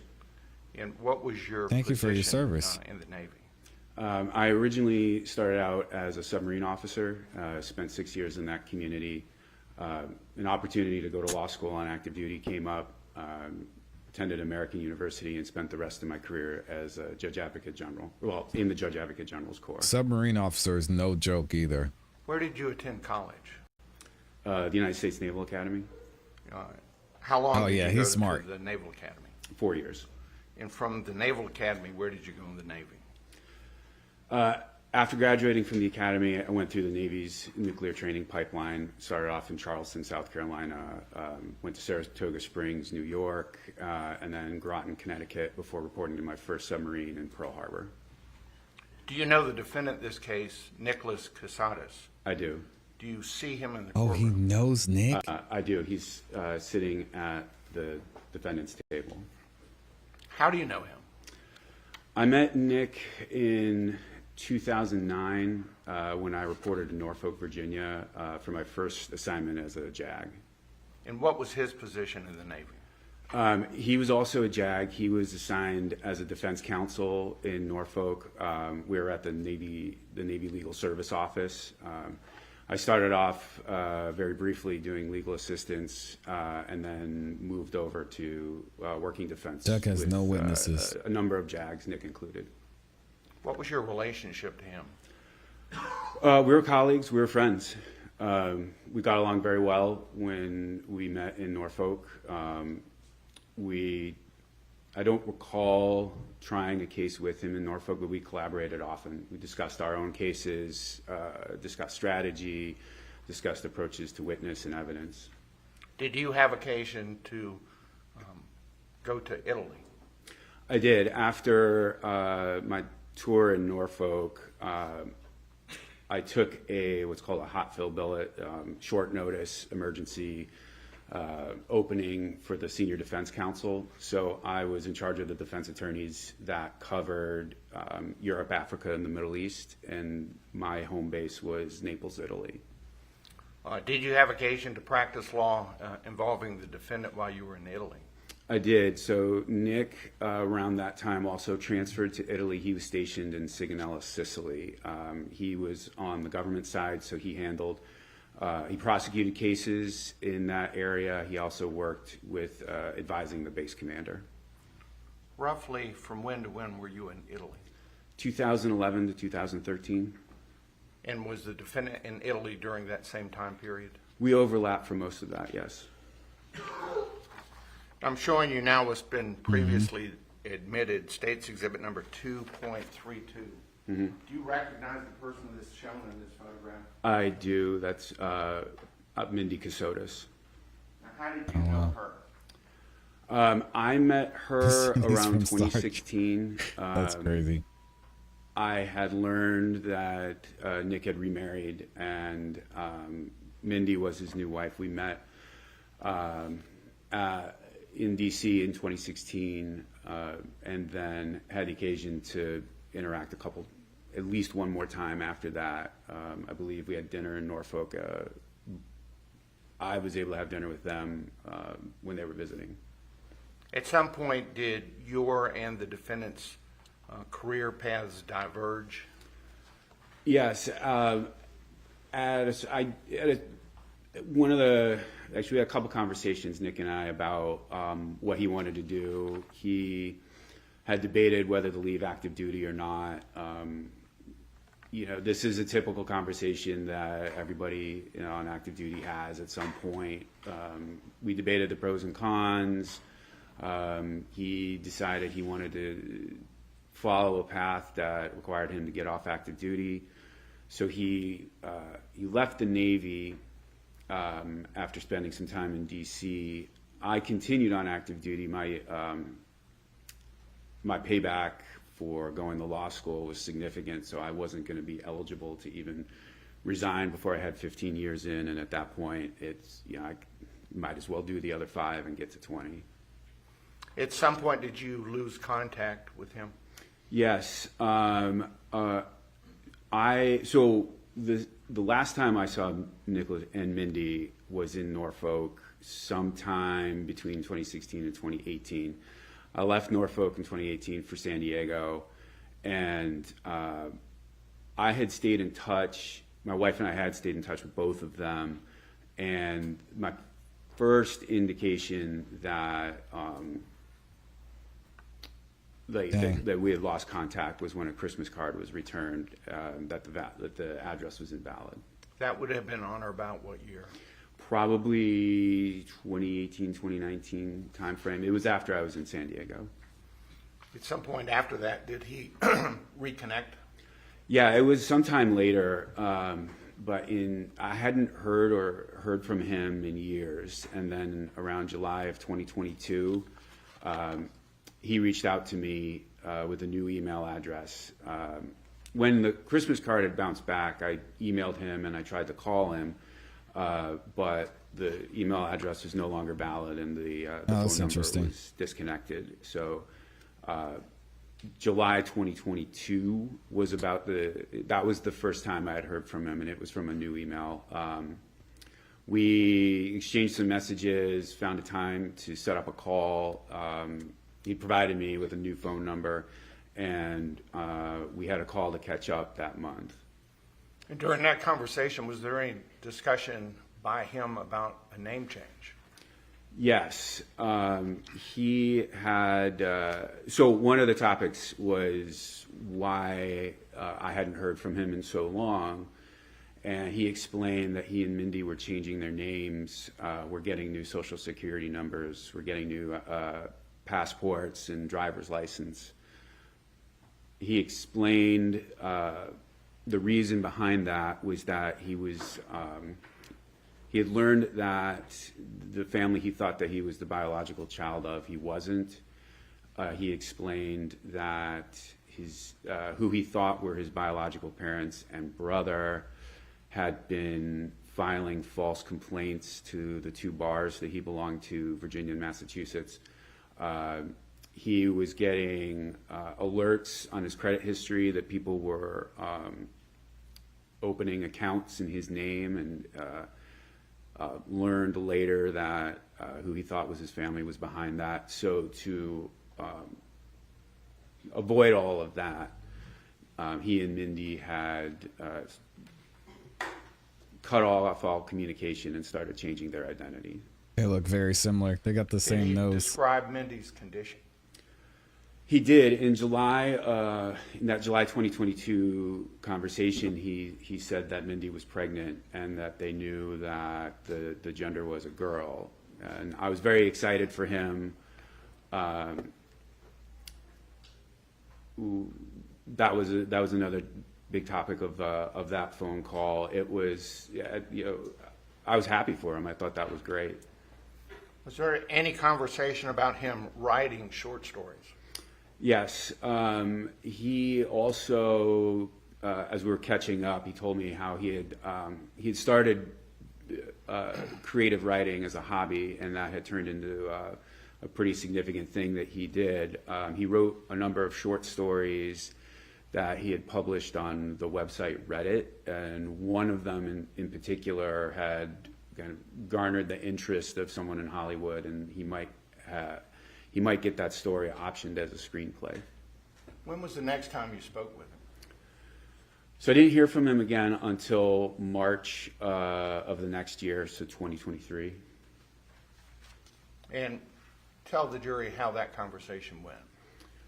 So he sent a connection request on LinkedIn, and I thought that was good news because I know that he had tried to keep a very low profile, and so I accepted it as soon as I saw it. I messaged him.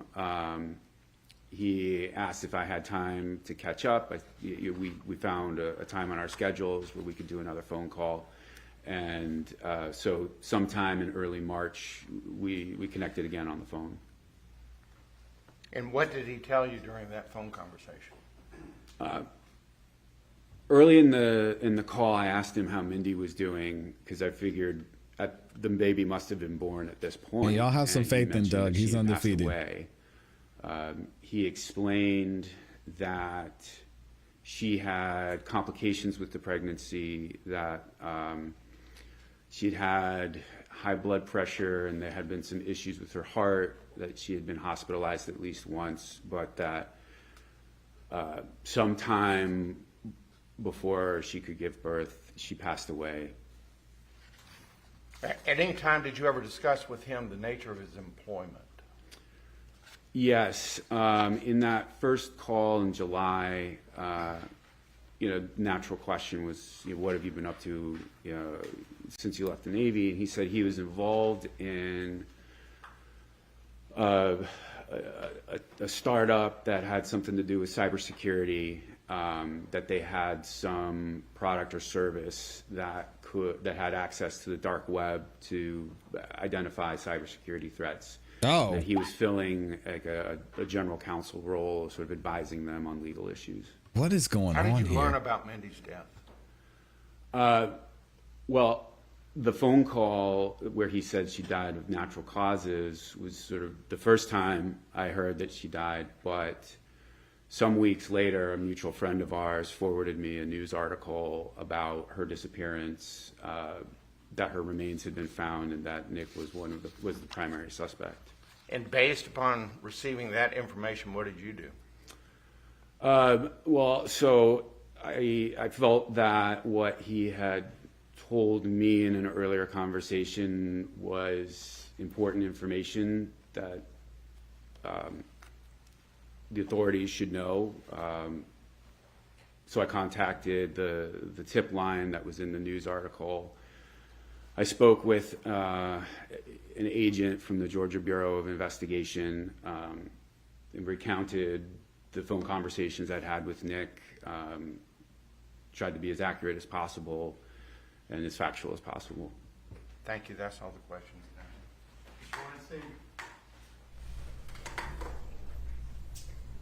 His former friend.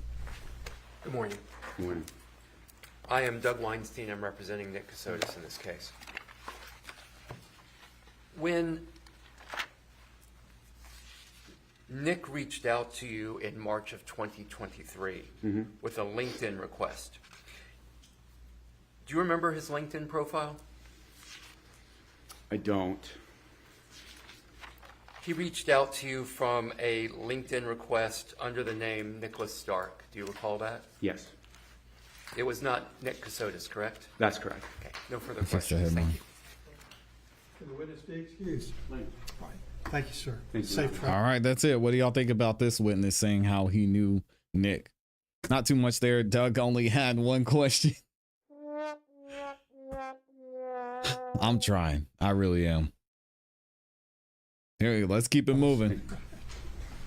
We're getting into the next witness in this Nicholas Kassotis trial.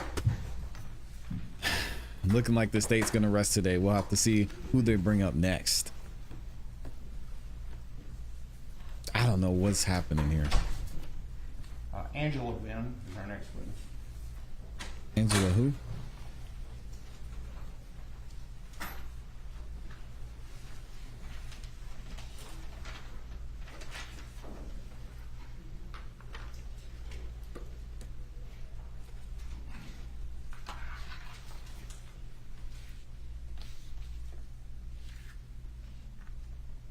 This is so strange.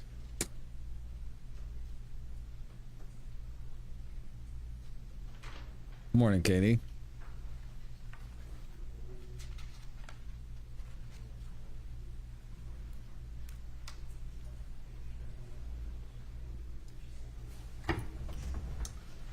Good morning, ma'am. Before you have a seat, please raise your right hand and face the clerk. Do you swear or affirm the testimony that you're about to give will be the truth, the whole truth, and nothing but the truth, so help you God? I do. Please be seated, ma'am. Is this maybe someone he worked with? Would you state your name, please? My name is Angela Evans Wynn, How do you spell your last name? Wynn, And where do you live? in Smyrna, Tennessee, about 30 minutes outside of Nashville, Tennessee. How long Oh, have you Smyrna's lived in beautiful. Tennessee? About 10 years now. Must have been You Mindy's married? friend. Yes, How long have you been married? 10 years this November. Do you have children? Got 5. She's What's about to their, cry. Age range. My youngest is 6, my oldest is 23. What is your highest level of education? I have a master's degree in human resources management. I'm currently working on my doctorate in higher education leadership. How are you employed? I work at the Tennessee State University. Speak What is up, your lady. position? I'm the Director of Stewardship and Donor Relations. Wow. I'm holding up what's marked as State's Exhibit number 2.32. Can you see this from where you're sitting? Yes, Do you recognize the person in this photograph? yes, I love Who is Smyrna. it's Mindy. Mindy Mevin Kassotis.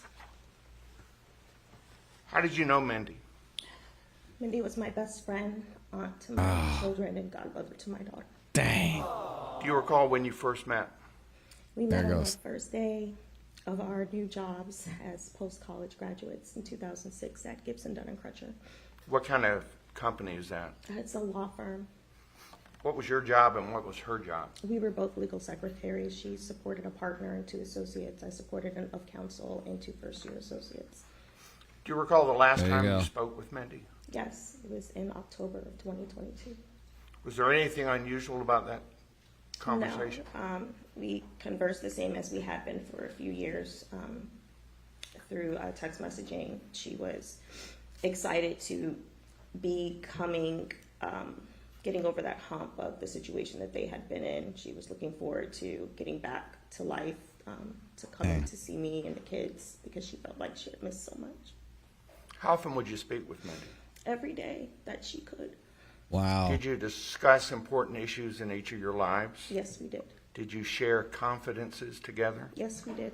Did you trust her? Yes, Did she trust you? absolutely. Do you recognize the defendant in the courtroom? Yes. How do you recognize him? Nick Kassotis. My kids called him Uncle Nick. When was the Dang. first time you met him? It was shortly after him and Mindy had started dating. They called him We had Uncle dinner with my Nick. husband. She was Jesus. so excited. She really thought that she had found her partner. When you had dinner with them, where was that? That's This was wild. in Virginia.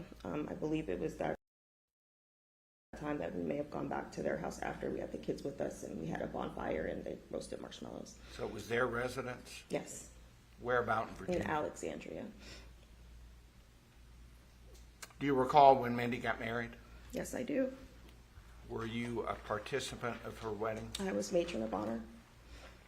Dang.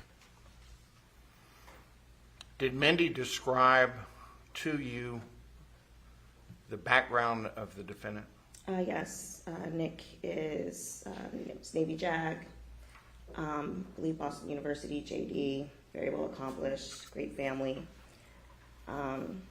He was no longer in military service. He had moved to the private sector, was working for a computer company, I believe Microsoft, on very top-level confidential software. Now, you mentioned that Mindy was excited because she felt like she was about to get over the hump. Yes. What does that mean? I was advised by Mindy that her and Nick were part of some sort of security breach that they needed to go into hiding for their own protection. Oh. Did she go into any detail? Not until the end, when she told me that the reason they had been they had been on the run was because apparently Nick's parents weren't his real parents. Something about him, being taken away as a child. He was the son of diplomats. It was a wild story. Do you recall the last time you spoke with Mindy? Yes. Roughly when would that have been? Second week in October of 2022. And what Jim did might Mindy show tell up. you during We're that waiting. conversation? That she was ready to come home. What about her physical condition? She had told me that she was pregnant. Did she know the sex? No. Did she know the due date? No. I'm showing you now what's marked as State's Exhibit number 2.51. You recognize Man. that? Yes. What is it? It's an Instagram message between myself and Nick Kassotis. And is this a fair and accurate copy of the actual Instagram message that you received? Yes, it is. Well, I'll tender it this time State's Exhibit number 2.51. I just need to look at it for a moment. No objection, Your Honor. If you would read to the jury the text involved in Nick says, "Are you available for me to call?" And I respond saying, "Yes, always available. Don't ever have to ask." Oh, Then did you call? man. Yes, he called me. And you spoke with him? I did speak. You with him. recognized his voice? I absolutely did. Tell the jury how that conversation went. He was crying. He said that Mindy was gone, that he didn't know what happened. He apologized, saying he wished he could have protected her more, and that he was so sorry for her not being here anymore. I asked him, It's a weird way to "What say it. about the baby?" He said, "Oh, we lost the baby." But he sounded really upset. Was there any discussion about cremation? No, there was no discussion. The first conversation that we had, he said he didn't know what was going on. He said that they would perform tests over the weekend, and he would let me know as soon as he heard something. I wonder if Angela told me thinks that he did Monday it. to tell me that she had passed because of a massive stroke that he said was hereditary on her father's side. What about funeral arrangements? No funeral arrangements. I asked him every single time I talked to him if he needed help with any type of arrangements or if I needed to come down to be with him to help him with things. Is that the last time you spoke with him? Yes. That's all the questions I have. Wow. You can have a seat, ma'am. Mr. Weinstein may have some questions. I forgot about that part. I'm Okay. just so ready to go. No problem. Good morning, Ms. Wynn. I'm Doug Weinstein. I'm representing Mr. Kassotis. I'll be brief this morning. She can't even look at him. You Dang. testified that you and Mindy were best friends, correct? Yes. Y'all could talk truthfully to each other, correct? Yes. She won't even look at Doug. That's crazy, When man. Mindy told you that they had security watching over them and they had to be in hiding, you believed her, correct? Yes. Wow. You had no reason to not believe her. No. When Mindy told you she was pregnant, you believed her then as well. I absolutely did.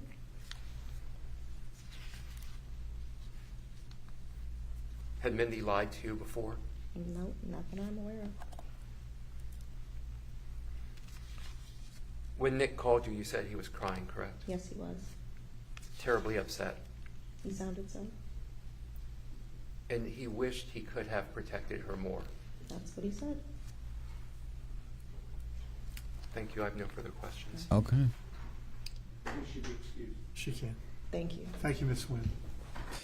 That was a tough one. Shout out to Miss Wendell. I think she did good, held it together. Oh, sad. So sad to hear. Her best friend. I want to know if she thinks Nick did it. It seems like it's interesting because a lot of the family, Mindy's mother, Mindy's father, now Mindy's best friend, are saying that Mindy told me this story. Nick told the story and backed it up. This is what they said. But now the prosecution saying the story that they both told, not just Nick himself, was a lie.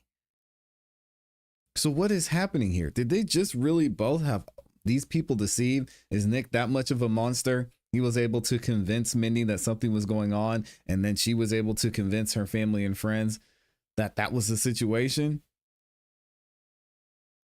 Was she pregnant? Why would she lie about being pregnant? I'm waiting to see what the defense is going to do. Doug's almost ready to go. Let me know what y'all think in the comments in the chat. No, she's definitely not lying. ClassE, I think he did it. I think most people think he did it. I think so too. She acts like she's ashamed and perhaps lying. What is going on here? John, next witness will be testifying virtually. All right, so, We got a virtual witness. Y'all give me one ladies and second. gentlemen, this time we're going to have some video testimony. Or it will be live, correct? Yes. It's by WebEx. And you will consider this testimony just like you would any other witness, as if the witness had appeared and testified personally. So we'll proceed with the WebEx testimony. He's not in yet. He's joined. I told him it would be 10:30, so I'm sure he'll be on soon.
I think what I'll do is I'll let the jury just step out for a minute, and we'll make sure that the witness is available.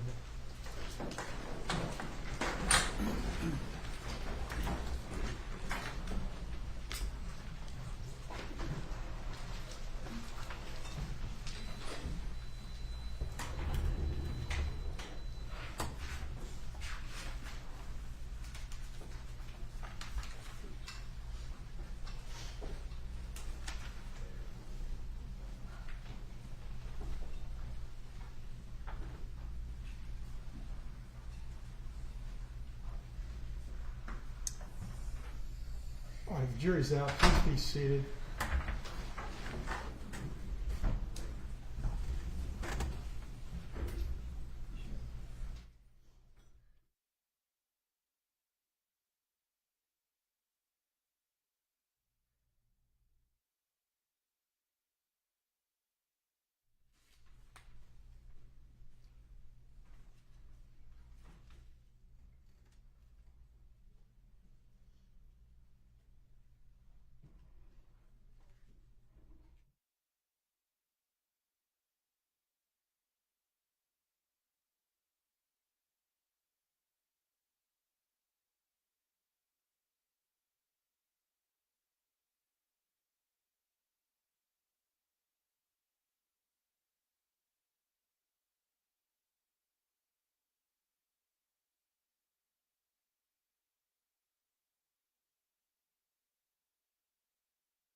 Witness named Joe West. Yes.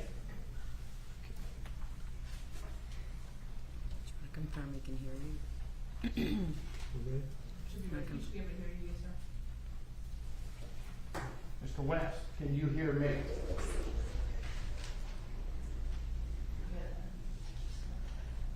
Can you say something? I don't hear you.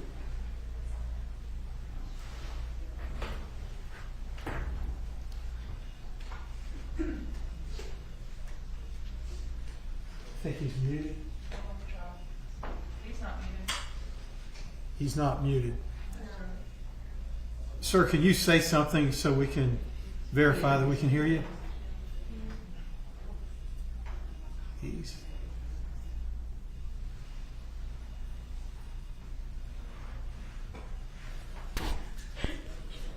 Mr. West, can you hear me?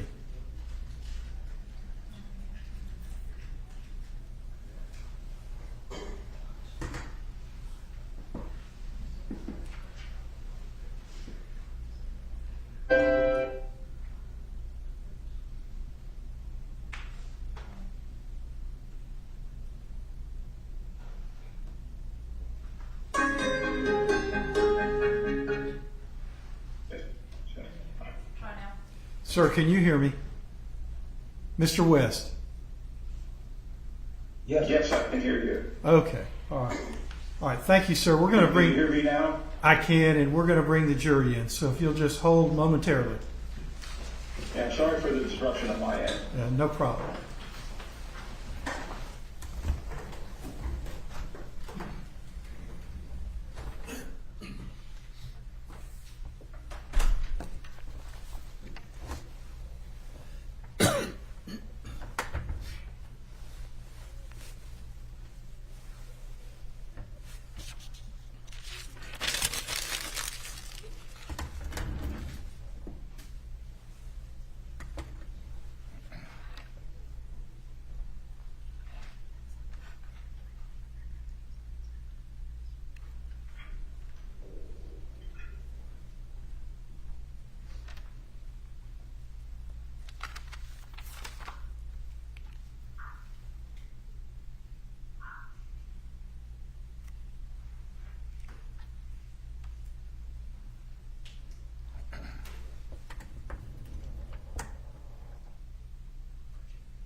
All right, everyone, please be seated. All right, Mr. McConnell, I understand we have a witness who will appear virtually by WebEx. If you would please call the witness. The state calls Joe West. Mr. West, please raise your right hand and take the oath. Do you swear or affirm the testimony that you're about to give will be the truth, the whole truth, and nothing but the truth, so help you God? I do. Would you state your name, please? Sure, my name is Joseph D. West. Where do you live? I live in Fairfax Station, Virginia, a suburb of Washington, D.C. Do you have health issues that make it difficult for you to travel? Unfortunately, yes, I'm being treated by, I'm under watchful supervision of a cardiologist for what has been described as an aneurysm of my ascending aorta. So that's my current situation. How are you employed? I am a retired partner of the law firm of Gibson, Dunn & Crutcher. Retired meaning I retired from the equity partnership 7 years or so ago. I just realized I was muted. To be employed by the firm ever since. What was your position in the firm? I was a partner, an equity partner in the firm, and chairman of the firm's government contracts practice. And are you an attorney? Yes, I am an attorney. For 48 years. Looked like it, yeah. I've been practicing law. Would you please describe for the jury the practice of Gibson and Dunn? Well, Gibson Dunn is a major international law firm, and we've got over 2,000 lawyers, I believe, in 22 offices in 7 or 8 countries. I lose track of the numbers. But the firm does primarily work for major corporations across the board, corporate deals, tax, litigation of all sorts. I didn't say anything important. And my government contracts practice is a small element of what the firm does. How long have you been affiliated with Gibson and Dunn? Since May of 2004, so a little over 21 years. Spent his whole career And as there. an attorney, have you received awards and distinctions while you were employed with Gibson and Dunn? Yeah, I've been fortunate to have been recognized in a number of different ways.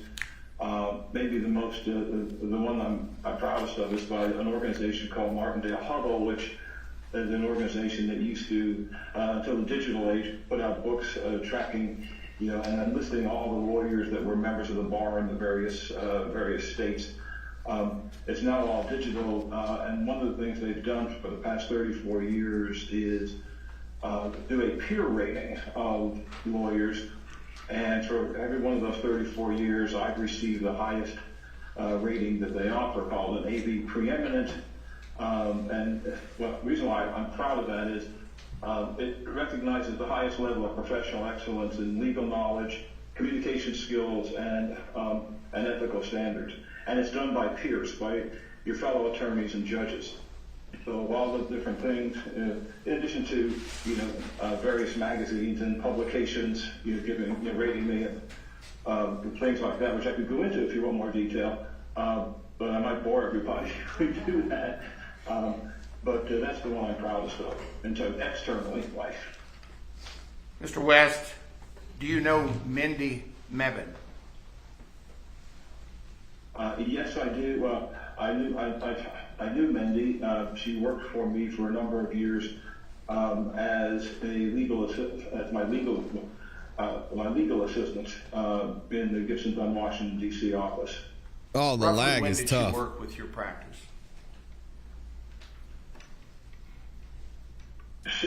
If I remember correctly, it was from about 2007 or 8 to about 2016. I'm a little hazy on the start date because at that time a new administrative assistant would come into the firm and be part of basically a floater pool until they eventually got assigned to an attorney's desk. So I'm not sure when Mindy got to the firm, but I believe she started working for me around 2008, 7 or 8. And I know she was there for sure in 2009, but I believe it was 2 years earlier than that. Did you get to know her well? As well as one normally does, yeah. Their assistants. Maybe I got to know her a little better than most because she and I were on. She liked to talk politics and other issues, and we got into a lot of debates about politics because we were maybe on different ends of the political spectrum. It was. I remember a lot of interesting discussions with her. Plus, she was always looking for new opportunities and knowledge about things, and she was working on her master's degree, and we would talk about that sort of thing. I got to know about her family, and she loved talking about her family, particularly her little brother, who was a baseball player, who's probably bigger than I am right now. We had a really good relationship over the time she was there, and I was sorry to see her go, but I knew she was going on to bigger things when she left. Did Mindy get married while she was working with your firm? I don't think so. I think she got. again, I'm hazy on this, but I think she got married after she left. That's the best of my recollection. Do you recall the name of the person she married? Yes, Nicholas Kassotis. Did you ever have an opportunity to meet her husband? I believe I met Nick at least one time in the office when Mindy brought him by the office. This is after I think this is after she had left and was working in a different position downtown. But it could have been while she was still working for me. I honestly don't remember, but I believe I met Nick one time in the office. All right. Good luck, enlighten I Laura. want him to see State's Exhibit number 2.42. She said, I don't know how to do that. Oh no. To not publish, Your Honor, to the jury while I present it on the screen, or how? I'm not sure. So you don't want to publish to the jury? If we could simply turn off the presentation mode, that would turn him off as well, correct? If I take it out, take it out of WebEx mode, he won't be able to see anything. Can we maybe just show it to counsel and see if he has an objection? I don't want to publish before it's tendered, counsel.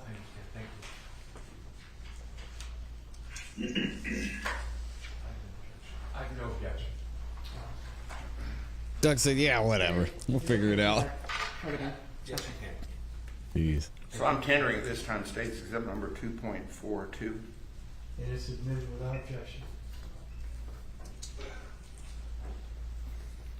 Now can he see it? It should be up on the screen.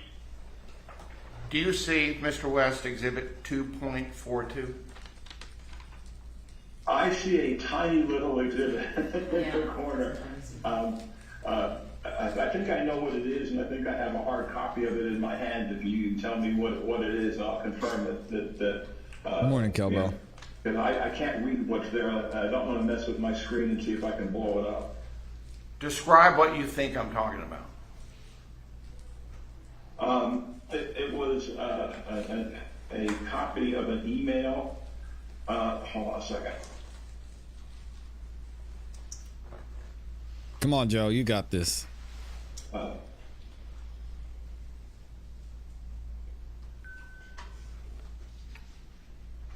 I've got two things here that maybe I'm trying to stretch my view of what's there on the screen. I know I provided a copy of an email that I had received in December of 2022. That's not it. The only other thing it might be is a copy of the subpoena for trial. No, it's because it looks like it could be that as well. It's an email dated December 19th, 2022 from Nicholas Kassotis to you.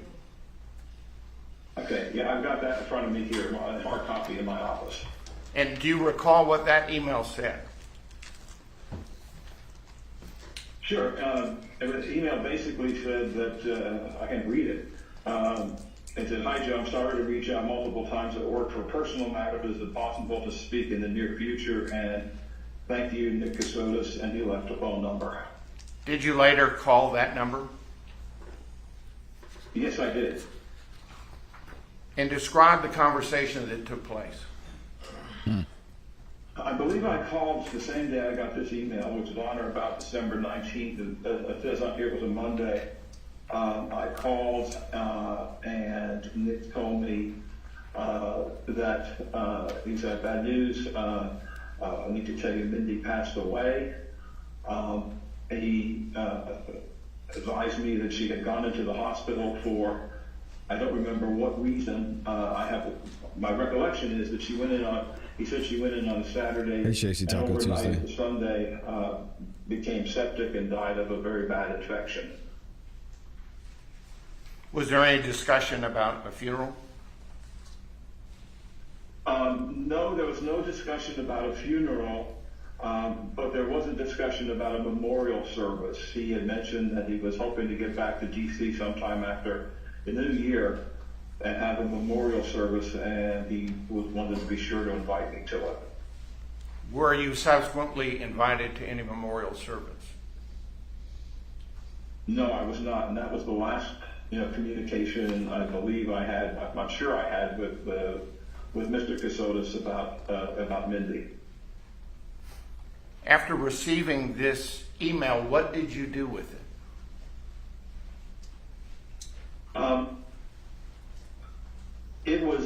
I filed it, and it's automatically archived in our firm archives for a period of time anyway. And, quite frankly, more or less forgot about it for a couple of months anyway. I think that's all I can remember that I did with it. Did you forward it to anyone? I did at one point. At some point, about 6 months later, I was contacted by a member of the Georgia Bureau of Investigation, and who wanted to interview me, and I subsequently forwarded that email, I believe at that point, to a member of the Georgia Bureau of Investigation named Tracy Sands. Thank you. That's all the questions that I have. Okay. Short, sweet, to the point.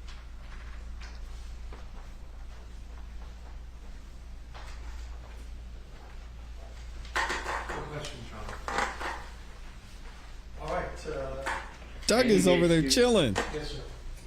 Thank you, Mr. West. Dang. No cross-examination. Have a good day. Thank you very much. Okay, another witness that knew Mindy. You're quite welcome. Take care. Doug is over there chilling. Jesus, this case is insane. I don't know. All right. And I believe that's it. Is that correct? If I could see counsel for just a moment at the bench. Going to side by.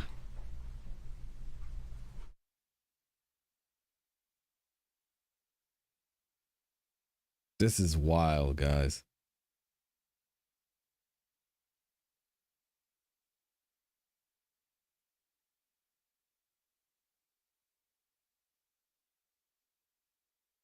Skip ahead a little bit. Ladies and gentlemen of Here we go. All right, ladies and gentlemen of the jury, our next witnesses will not be here until after lunch. I know it's a little early. We'll give you a longer than normal lunch break. So it's about 11 o'clock now, and we'll ask you to return at 1 o'clock. So you're excused until 1 o'clock this afternoon. Thank you. Oh, they get to have a nice lunch. They're going to go to Outback or something. All right, that's it, y'all.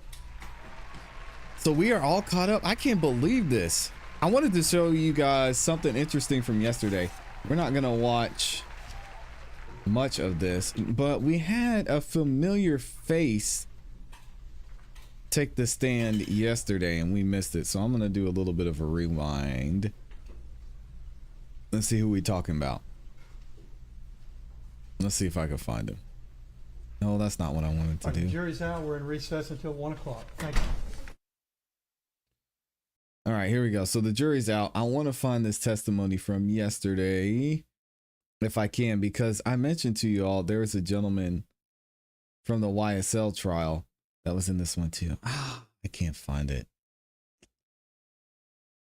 Oh, well, you know, I'm not gonna trip. I'm not gonna worry about it. Shout out to everyone that's in here. Thank you to all 500 of you that liked the video. I appreciate y'all. We've got a couple of you I wanted to mention in here as well. Let me see. What do y'all? Doug is not asking any questions. I don't know what's going on. Shout out to Slim Life with the 5 bomb said, my favorite host and hostess. Thank you, Slim Life. Thank you for all you do. Love being here. And to my CEB family, y'all are the best. God is good all the time. And all the time, God is good. Amen. Love y'all. Shout out to Slim Life, New Jersey. I'm at a loss right now when it comes to this trial. I'm not sure what the defense is going to do. Doug says he may or may not be calling Nick to the stand. And if he doesn't call Nick, then he's not going to call any witnesses. It's a while, man. Short, sweet, to the point. I still don't know what the point is. Is it just to check a box and say, well, I guess we tried. We showed up to court. So what did his testimony prove other than he knew Mindy? Nothing. I didn't get it either. I think there's one in Atlantic called Aaron. They're tracking. Let's see what else y'all are saying. From what I understand, J. App Law Firm was assigned to this case during the YSL trial as a part of public defense. When Doug started his own firm, he took the case with him. At least that's my understanding. Yes, so that is correct that they got this during the YSL trial. As far as the other comments that you made, I'm not sure about that. If Doug took him with him or not. But this is here's the thing. And y'all know I like to pull up the receipts. Here's the reason I'm confused about what's going on in this trial. Because respect to Doug Weinstein, y'all know we have love for Doug Weinstein over here. But what did Doug say when I even first found out that this trial was happening and that Doug was going to be covering it? I'm trying to scroll back through his Twitter and find it. And he says here, he made a comment during the shortly after the preliminary hearings. He said, and I quote, "We look forward to putting the state's case to the test. A thorough examination of the facts will demonstrate that Mr. Kassotis did not kill and dismember his wife." Yes, Agent Bernie. Yep. Doug said this. I didn't say this, and I wish them the best of luck. But putting the state's case to the test.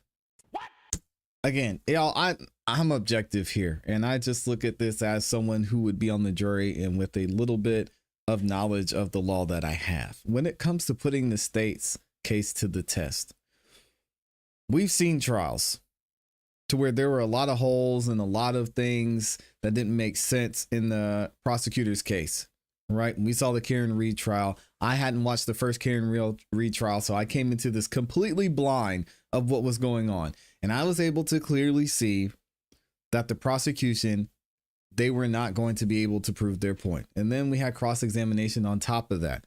So by the time the prosecution rested, I said, yeah, hey, this Karen Reed, let her go. I almost don't need to hear from the state at this, or from the defense at this point, because you guys didn't prove beyond a reasonable doubt that Karen Reed was guilty, right? Now, fast forward to Nicholas Kassotis, and we have his attorney, Doug Weinstein, saying that they're going to put the state's case to the test. What? I don't see where that's happening. Just looking at it objectively. Looking at someone who's been on the jury, who's seen the evidence play out. We've been here day after day after day. We've heard from expert. We've heard about the thoroughness. Is that a word? We've heard about the thorough investigation that was done by the GBI. We heard of what local law enforcement did. We saw that Nick was in the area. He did not deny buying the tools that were used in the allegedly used in the commission of this crime. Doug says a thorough examination of the facts will demonstrate that Mr. Kassotis did not kill and dismember his wife. I wish Doug would have put in there beyond a reasonable doubt, because if he were to say that, then I'd be like, okay, fine. But Doug, he bought the knife. He bought the deer processing kit. He was allegedly the last one to see her alive. According to the family, according to other witnesses, these stories he was telling are not accurate. And it turns out that a lot of the things he's saying could not be true. Then he conveniently loses $800,000 because his car that he just bought and paid for cash magically catches on fire.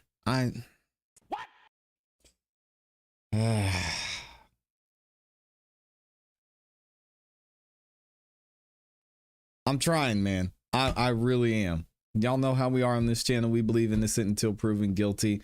When it comes to the proven guilty part of that statement, if the prosecution were to rest right now, you add the DNA, you add the proximity, you add the lies, you add his actions after. I mean, he told another woman he was talking to that his wife was dead and they lost their... I don't know. What are y'all saying? Let me see what you all have to say. I think that when Doug was doing the YSL trial, he was appointed this trial, if my memory serves me right. And well, Doug hasn't shown us any of that. I haven't seen it. Cross-examination, there hasn't been really much there. The hatred you would have to not only kill your wife, but to also dismember her? Dang. If on the jury, are y'all voting guilty or not guilty? They have to be so confused right now. I call BS on which part, Cynthia? Plus, he's a liar and he has motive. Wow, he's cooked. Nah, bruh, nah. The state has not proven beyond a reasonable doubt. Lies do not equal murder. The knife, no DNA. He was the last one with her. He admits to having the totes. He bought the knife. He bought the deer processing kit. His car was there. He was seen on video.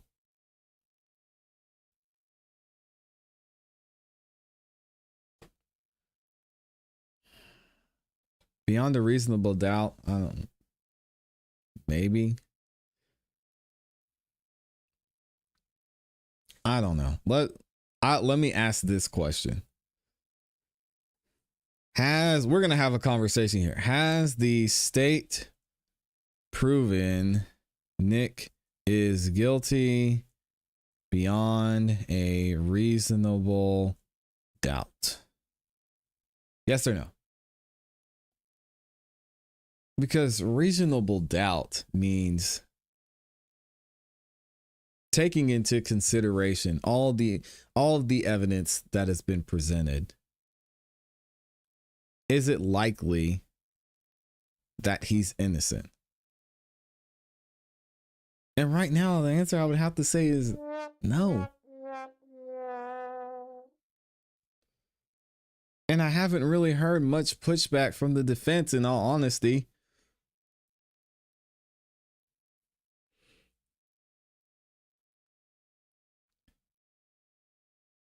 You don't have to prove innocence. That's the problem with that statement, Noah. Noah says to prove his innocent, he must prove that he was hunting deer.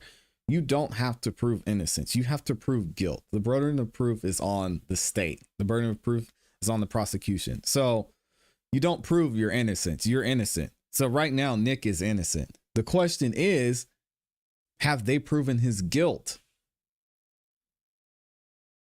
Is he guilty of lying? Obviously. Is he guilty of misleading? Yes. Is he guilty of hiding things? Yes. Is he guilty of being at that location and driving through that exact location at the time her body most likely would have been dumped? Yes. Was his car seen there? Yes. Was his phone pinged there? Yes. Did he lie about that? Yes. Did he buy the knife? Yes. Did he buy the deer processing kit? Yes.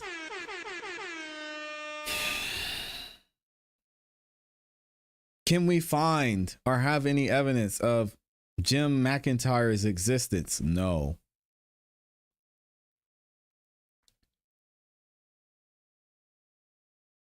Was his wife missing and supposedly dead, and he picked up her ashes on the side of the road from somebody who said it was her, and then he moved on shortly after that and married someone else? Yeah. What? Did he say his wife was dead? Yes. Were they able to find DNA? Yes. I mean, you gotta look. Have they proven beyond a reasonable doubt that it was Nick? That's a tough question. Pert pertinent says no. Different cause of death?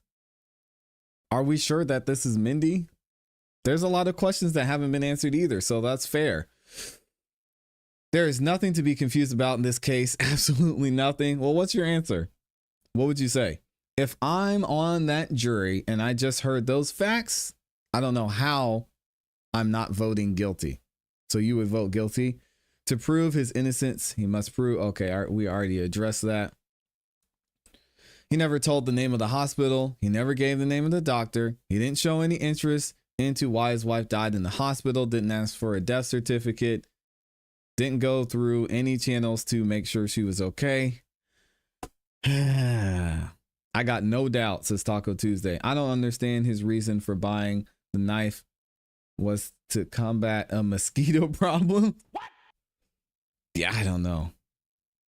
He is definitely a liar, but I don't see the beyond a reasonable doubt. He probably couldn't win a spelling bee based on an interview.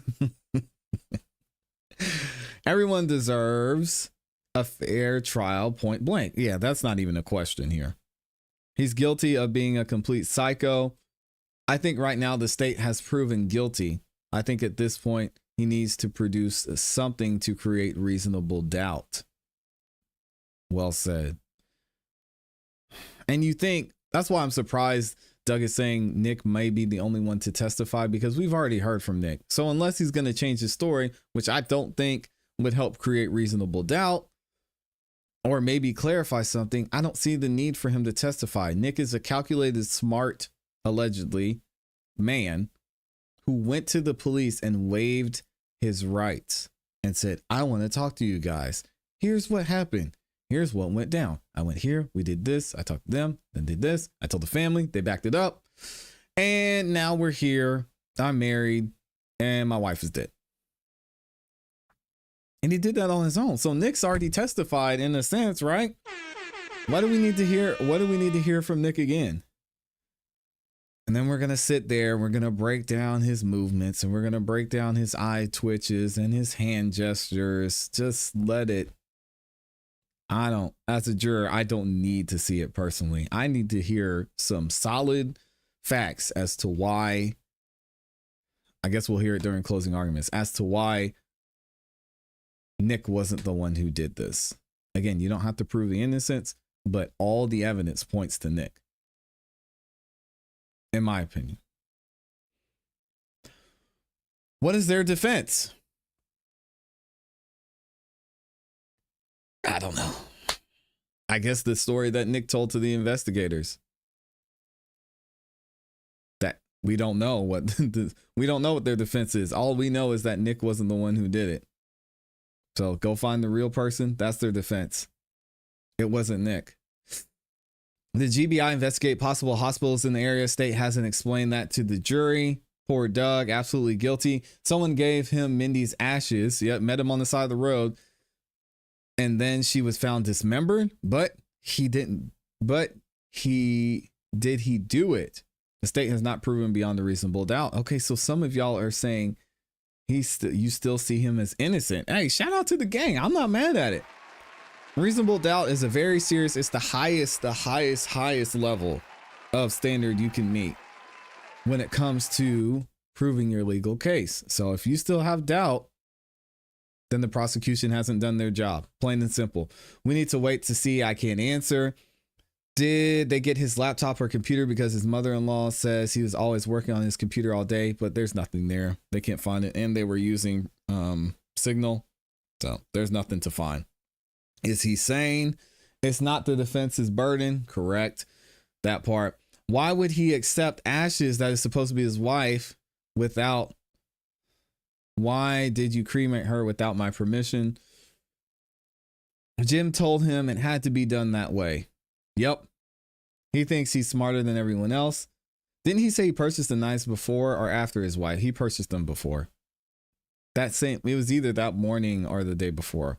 Don't quote me on that. Good point. Where's the laptop? Daryl Brooks was a better lawyer than Nick. Notice how Mindy and Samantha look alike. He had a type. Yeah. I would like to see Heather, his first wife. I think there's a picture of her somewhere. Amy said he's guilty as F. Premeditated murder, in my opinion. But Amy, I want to get Amy on the phone. How could he be so sloppy if that's true? If it's premeditated, we can say that he premeditated what he was going to do with her and where he was going to put her. But when you go out, why would you do it in the middle of hunting season? Right? Do it in the summer. He should have done it like 4 months before that. There would have been nobody out there. Do it in the summer. Make sure the cameras are inoperable or they're not going to be able to track you out there. His phone was off, so he got that right. But the GPS on the car, it was connected to AT&T, so he messed up there. Then you're going to get caught buying the totes. You're going to get caught buying the knife. You're going to get caught buying the deer processing kit. Why was he so sloppy? How? If it's I'm talking about premeditation. I don't know, man. It's just weird. Why was he so sloppy? Reminds me of Kohberger when he was using an alias online and appearing in the chat rooms about his case. Brian Kohberger's murders were not sloppy. And who was it? The police and investigators in that case, they said, well, I think even if he hadn't left the knife sheath there, I think we would have been able to catch him eventually. I don't believe them. I think if Brian Kohberger hadn't left the sheath there and they hadn't found the DNA, nobody would have known. There was nothing connecting Brian to any of the victims in that case. So, he almost committed the perfect crime. Left the knife sheath.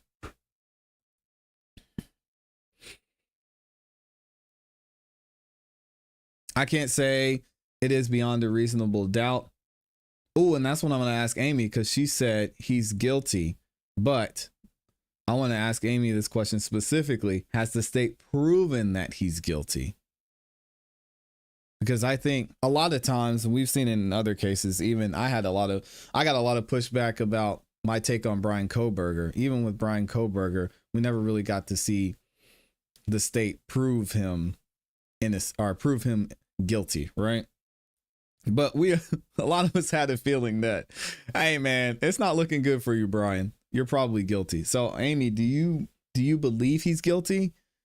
Well, what you said, or do you think the state has proven that he's guilty beyond a reasonable doubt? As far as thinking he's smarter than everyone else. Oh, when Brian Kohberger. Yep. I can't say it beyond a reasonable doubt, but Amy, I agree. I think he's guilty, but have they proved it? And why did he do it? I saw in Cat Not Williams chat, shout out to Cat Not Williams. Someone made a comment, Russell Crowe in A Beautiful Mind. Yep, that makes total sense in context of this case. I wonder if Doug had to take a mental test of some sort. He was sloppy, I think, because he was actively delusional during that time. Does he have pictures of him hunting deer before? That could be possible. Create some reasonable doubt. I'd be surprised. Amy says the reason he was sloppy is because he is delusional and he believes his lies. I could definitely see that too. He thought maybe the deer would get a body and eat it, making it a joke. I think he had a mental break. Maybe the fact that it was hunting season could make it more believable that he was hunting deer. That makes no sense.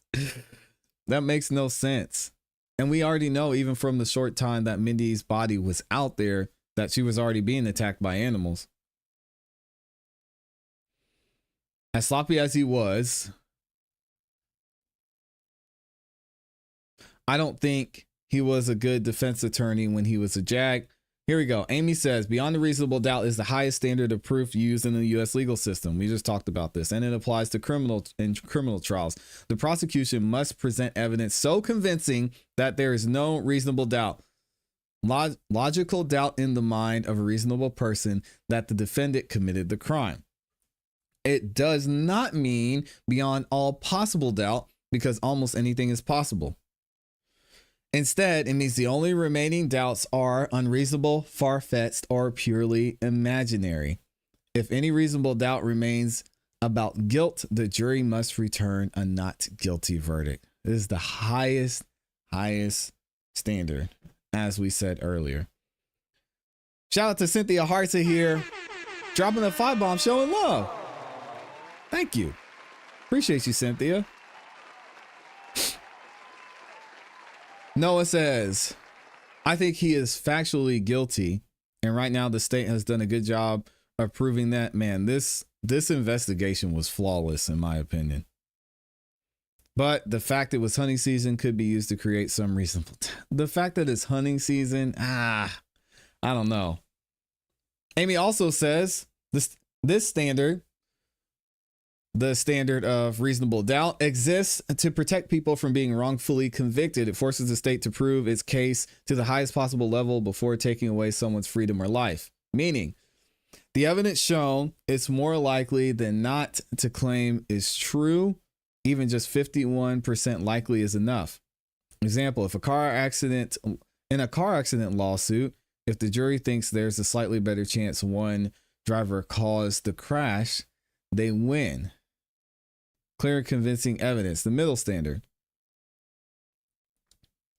Used in some civil cases with more serious consequences, terminating parental legal rights, certain fraud cases, meaning the evidence will show that the claim is highly probable, significantly stronger than more likely than not, but not absolute certainty. Example, if the court is deciding whether to remove a child from the parent's custody, they must be firmly convinced by the evidence. Let me see here. You're on to my theory.